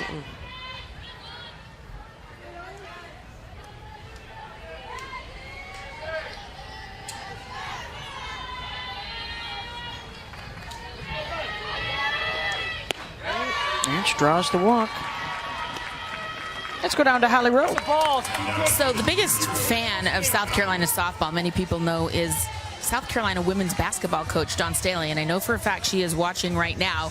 She sent us this awesome video for Donnie Goburn, and Coach, I'm so sorry, we had a technical issue, but she wanted us to know that hashtag in Donnie we trust. She is such a huge fan of this young lady. She knows what great stuff Donnie has, and she watches so many of the games. She has seen how this young lady's grown throughout the course of this year, and you know, Bev Smith has done a great job with her, but she's getting a lot of love and support from Gamecock Nation. And Coach Staley, thank you so much for the shout out for Donnie Goburn. I'll be sure and show it to her after the game, I promise. Well, perhaps she'll be able to watch it, or we can work on it for tomorrow's game if the Gamecocks can rally. Here's what Dawn did on Twitter. Stayed mentally tough through the 4-hour weather delay the other day. That was the team that was playing when the weather hit. That set us back a game. You would shout out for Alyssa Lang, as an alum. Which, you know, you never hear from. We would have never known that. They don't fight about it up there at all.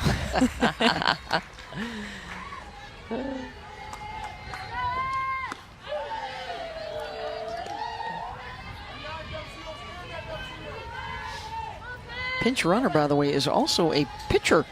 Annabelle Widra running at first base.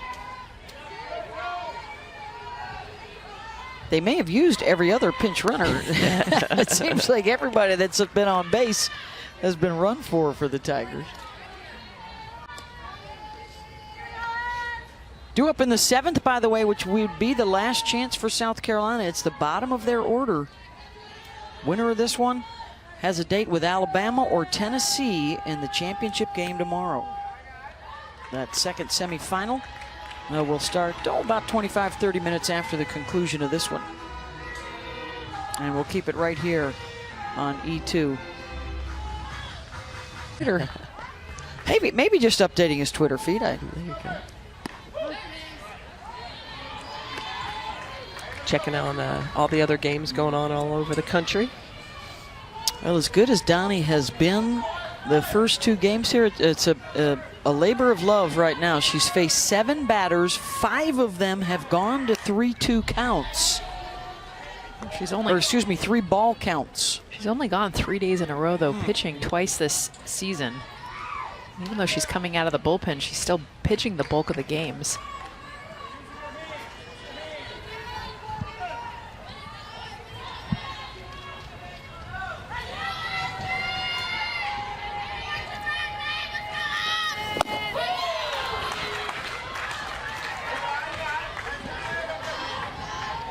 Gets one there. And oh boy, look at this. So was there a reason that Lowe was icing the foot? Is she done for the day? Are they going to go back to Maddie Penta for the 2nd day in a row? She was the starter yesterday and then returned to finish the game. She started today. Lowe has been terrific.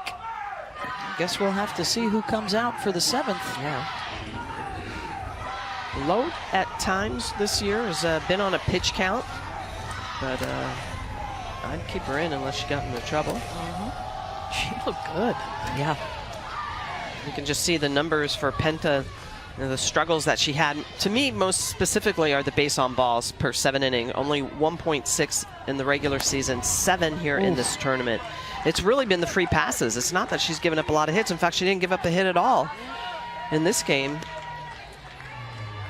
But it's been command of the zone issues. Pinch hitter here for Auburn, KK McCrary out of Murfreesboro, Tennessee.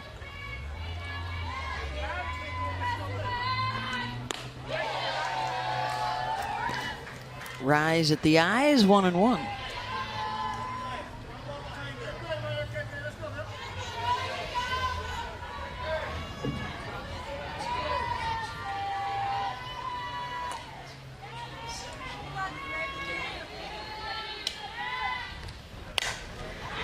And that'll drop in for a base hit. Pinch hitter comes on and delivers. 2 on with 1 out.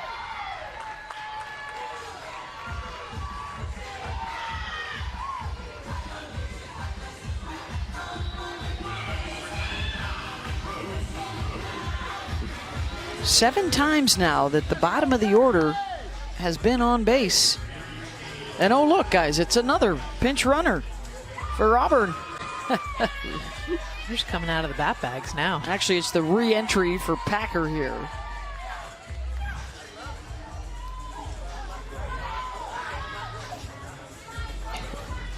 Brian's still working it in the dugout. Rose Roach, who's up to bat right now, the huge double back in the 2nd inning when they were playing her in. Big blast out to right field. Definitely the hardest hit ball we've seen. Ball.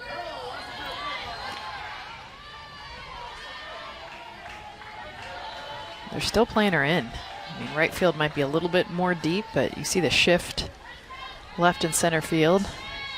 Yeah, The infield.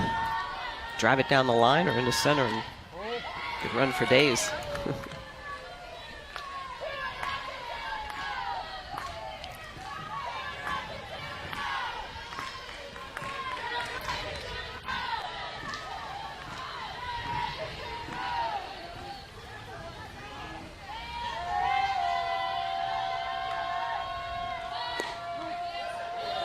That's in for a strike, 2-1.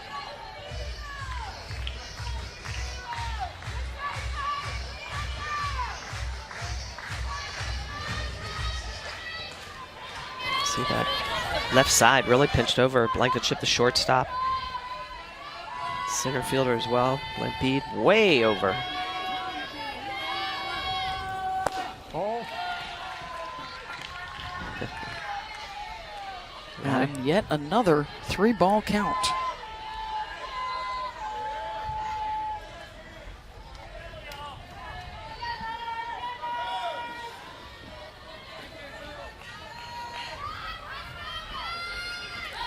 Hey. Goes full.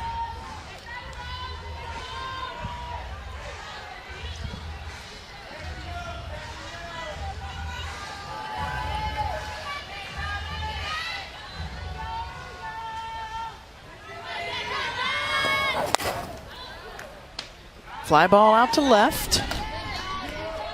2 down.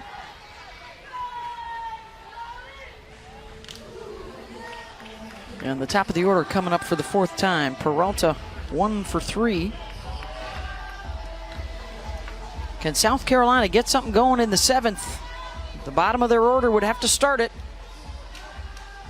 Who they will be facing in this circle? Well, a bit of a mystery right now. Do they go back to Lowe or do they bring Maddie Penta back into the game? The starting pitcher can return. Unless Lowe is hurt, I don't see why they wouldn't keep her in. Update. The shoe is going on. The ice pack is off. But Penta is still continuing to warm up in the bullpen. Maybe her left foot was just really hot. Yeah. It's a warm day.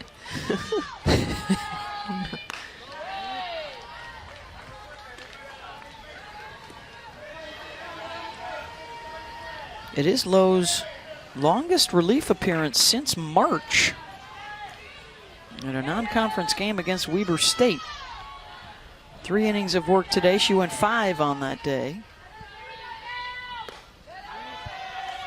I have a feeling Penta's coming in. As good as Lowe has been.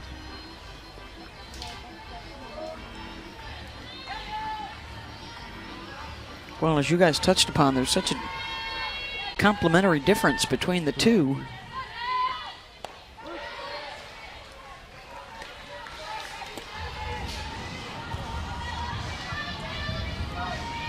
I think the biggest thing right now, too, is just attacking batters. I mean, that's where we've seen the success. That's why when Lowe did come in, I mean, she was just throwing strikes.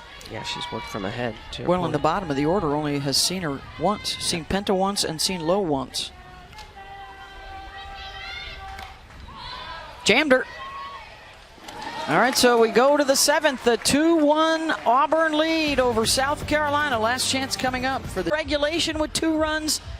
2 innings in extra innings with 2 runs. So you could say they're right where they want to be here in the 7th. They need 1 to tie it, 2 for the lead, and then put Auburn up against it in the bottom half of the inning. The first of our 2 semis today. On deck in about half an hour or so after the conclusion of this one, the 1 seed Tennessee, the 5 seed Alabama. Just 1 hit allowed by Maddie Penta and Shelby Lowe for Auburn today. Facing the bottom of the lineup, Hannah Hawley. 0 for 1, popped up to the right side her first time.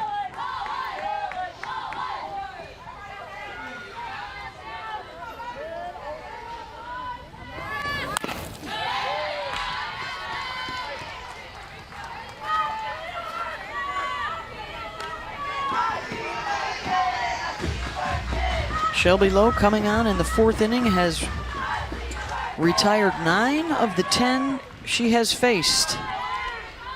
Just been efficient. 45th pitch coming. Julia Desiderio broke up the combo no-hitter last inning.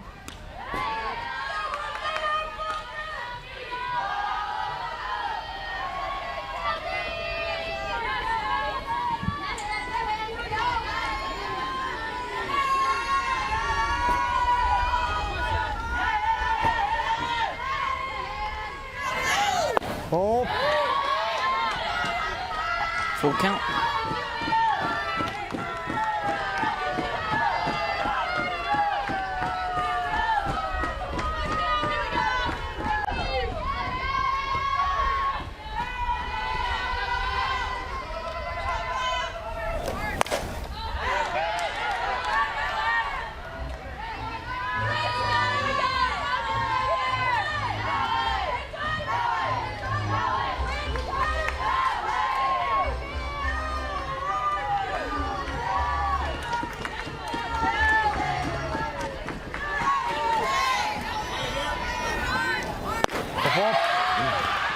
And the tying run is aboard for the Gamecocks. The walk to Hawley.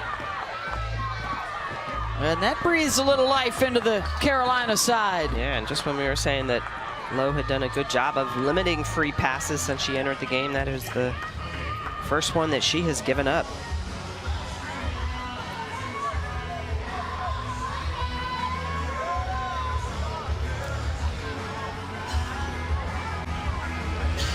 Is Jen Cummings.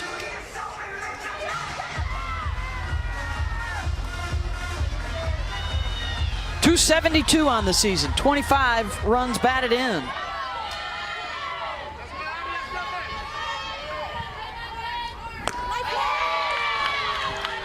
Shelby Lowe gets the swing and miss.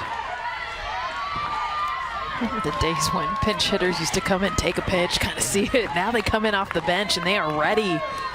Taking a huge hack there, Cummings.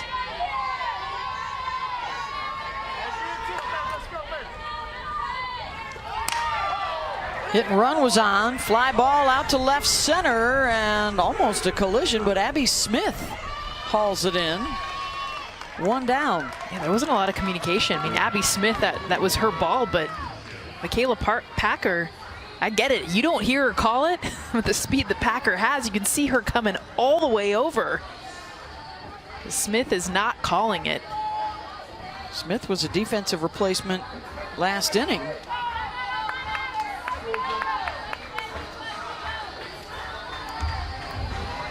actually thought that was going to end up dropping. Yeah, I did too.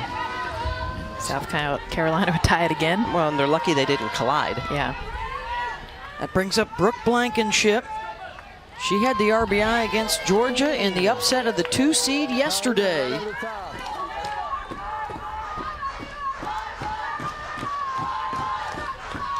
Blankenship's been so good out of that 9-hole. You know, it's crazy when you look at the scorecard. Blankenship has the highest batting average and is in the 9-hole.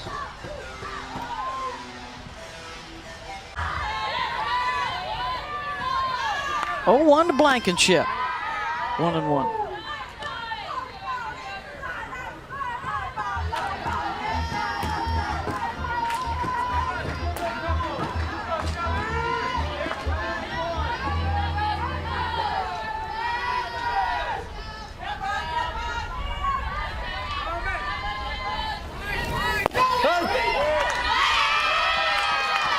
Nice pitch on the outer half.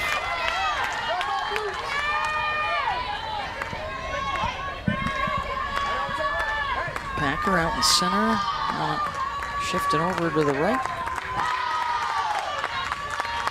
There's your left fielder, Abby Smith.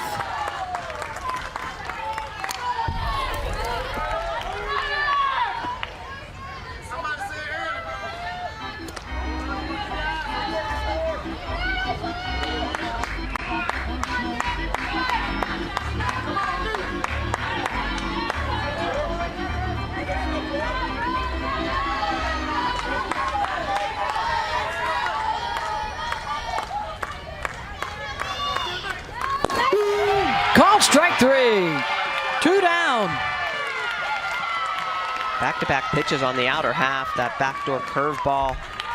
Really good pitch for Shelby Lowe, the way she's just going to spin this ball. She's going to start it on the outer half river and pull it back in. Godwin with a nice frame holding that pitch. 4th strikeout for Shelby Lowe. Auburn Tigers, a 1-run come from behind win yesterday. They are up a run coming from behind today. And Jordan Fabian is the last chance. She struck out twice and grounded back to the pitcher. Tying run aboard. She's the go-ahead at the plate.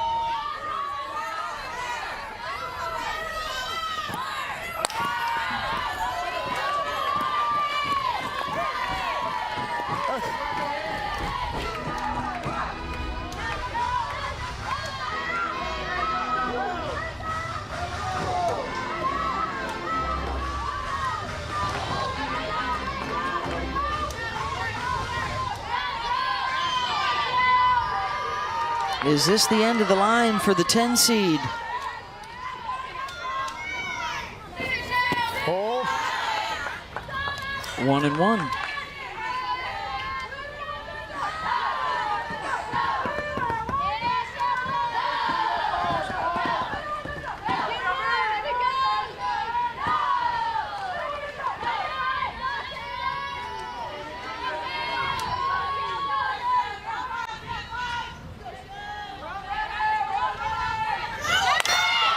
Launched deep, back, and gone! 2-run home run for South Carolina to take the lead in the top of the 7th.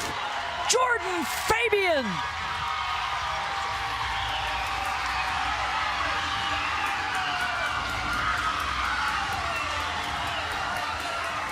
Jordan Fabian, as a leadoff hitter, has a .207 average, 9 home runs on the year, but that is why she's in that position.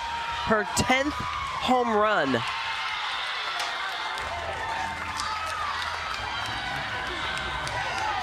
The leadoff walk to Hawley put a base runner aboard, and with 2 outs, Jordan Fabian brings her home and scores herself with a 2-run shot. Disbelief from the Tigers.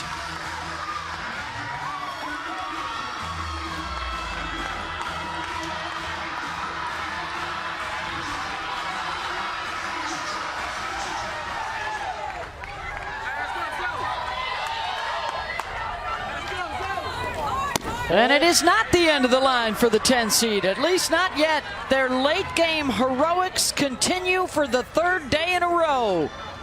In the back against the wall. This is exactly what South Carolina has done this tournament. That one with 2 outs. I mean, down to their last batter, what it seemed to be. Hey.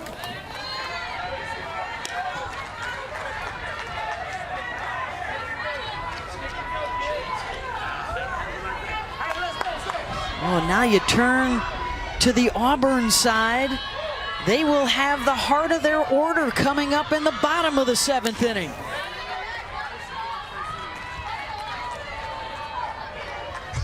And we have showed you a lot of the fun around the last at-bat for Denver Bryant. Her meeting with Donnie Goburn didn't go her way, and guess who will get another chance in the bottom half of the inning?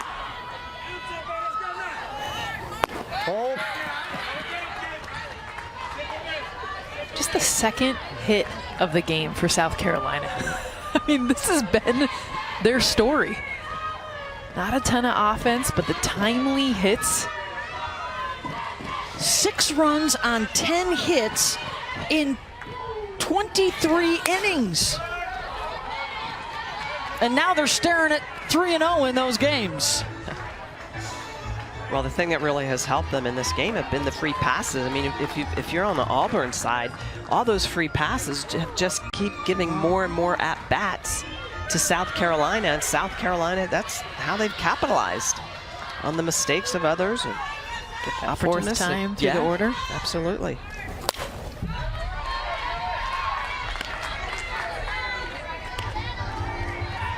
A stunning turn here in the top half of the inning. The leadoff batter, Jordan Fabian, a 2-run home run. After an 0-3 start, and now Donnie Goburn can do it again for the 3rd day in a row, try and close it out. Are they going to add another one here off the base of the wall? And the throw in. And Zoe Leno is safe at second. Finally seeing South Carolina make those adjustments against Shelby Lowe. Every batter had either flew out or struck out except for one. And now starting to even out their swings, match the plane of Shelby Lowe. Beautiful swing from Zoe Leno. Driving this off the base of the wall out in right field. They actually had a chance to get her at second. She hit it so hard.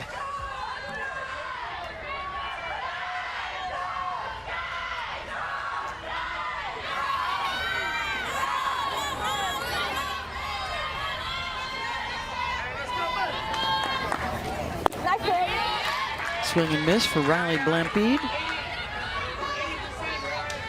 They did not have a hit until a single in the 6th inning. And on their 2nd hit of the game, they take the lead.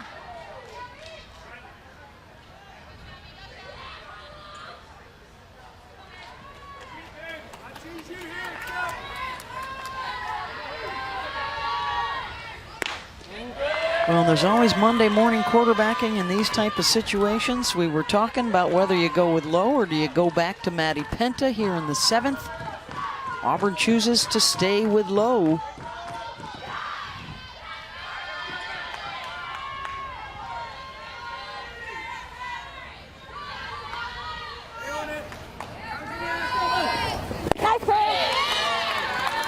Strike 2.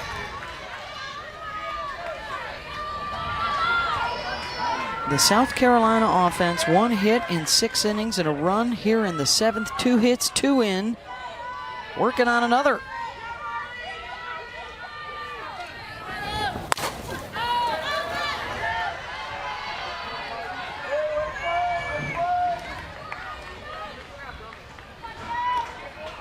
Jordan Fabian, the hero right now. She's rocking the big chain necklace. I guess it's pearl chain.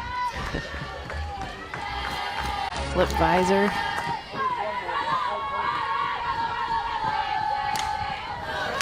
Blampede pops it up.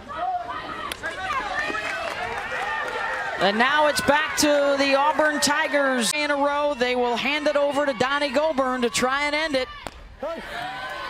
Goburn in the tournament, 12.2 innings of relief work, has allowed 5 hits and 0 runs.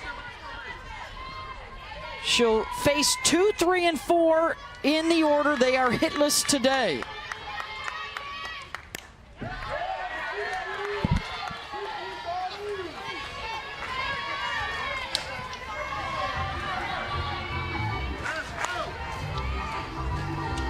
Auburn, in their win yesterday, had to erase a 4-run deficit to win late to advance to the semis today. Oh.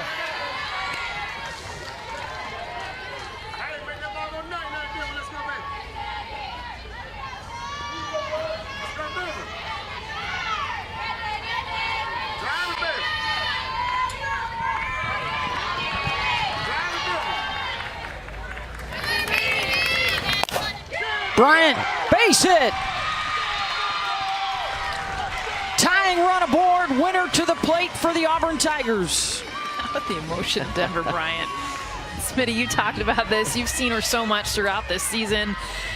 And this is that fun cat and mouse game against a pitcher you know you want to compete against. You saw how frustrated she was against Goborn after the strikeout. Comes back, it's a great hit to lead off her Tigers. All right, so you got some dangerous hitters here with power. Bree Ellis and then Isis Tresvik. Oh.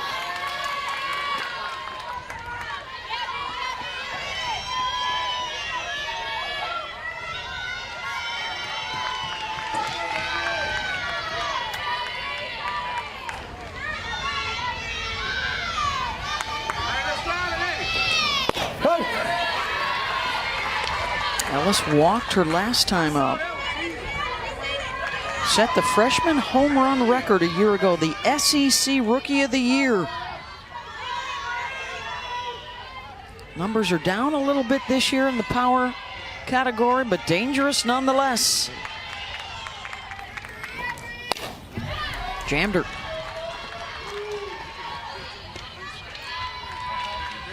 She was definitely circled in the lineup, had a slow start at the beginning of the year, and Mickey Dean just has believed in her, tried to get her confidence back, and she started to come on midway through this season, make a big difference for Auburn. Swing and a miss, and a big strikeout of Ellis, 1 down.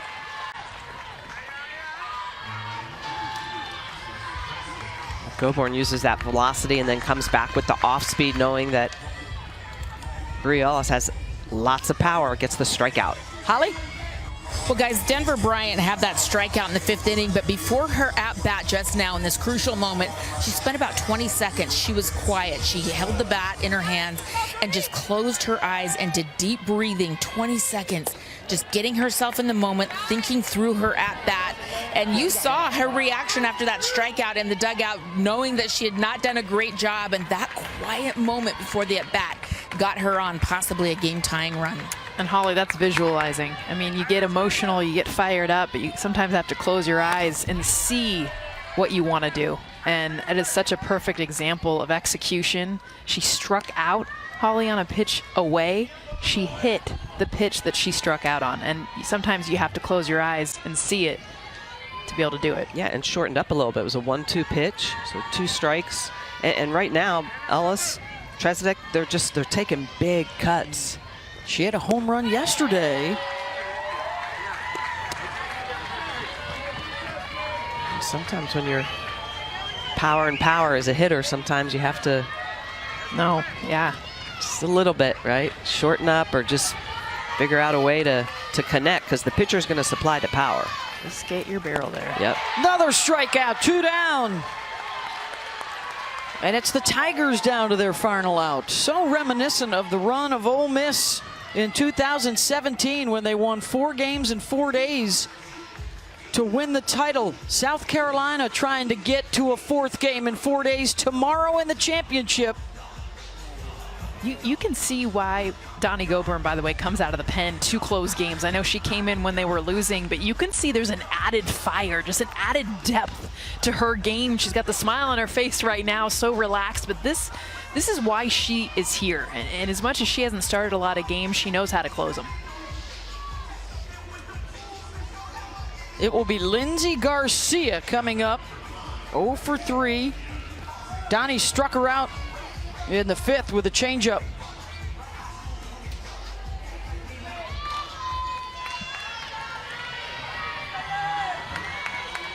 Two-run home run in the top of the 7th has Carolina in front.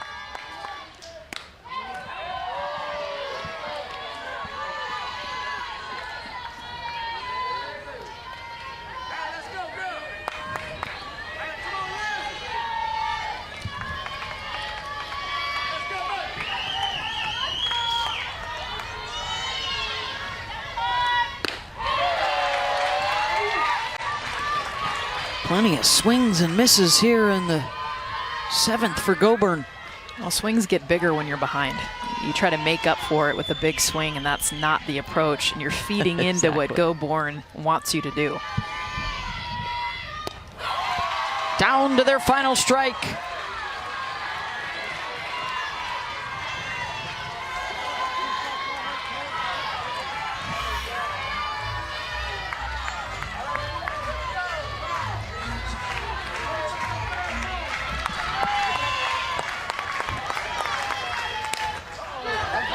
Pop up, right side, ball game, Gamecocks. Donnie Goburn finishes it off after Jordan Fabian went yard in the top of the 7th. Down to their last swings, and they win it 3-2.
Whenever I look into your eyes, I find less peace and love for me. You are everything that I have ever wanted. I want to spend every second of my life with you.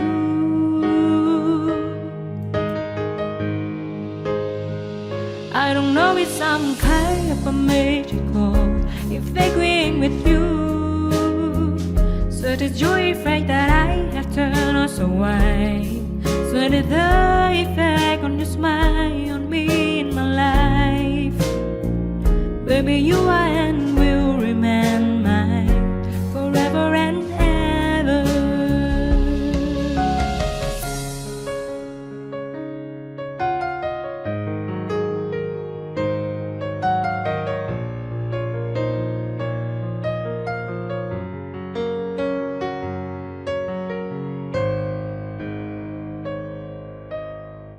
Whenever I look into your eyes, I find less peace and love for me. You are everything that I have ever wanted. I want to spend every second of my life with you.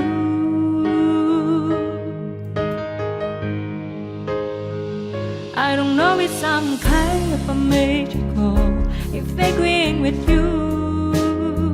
So the joy effect that I have turned us away. So did the effect on your smile on me in my life.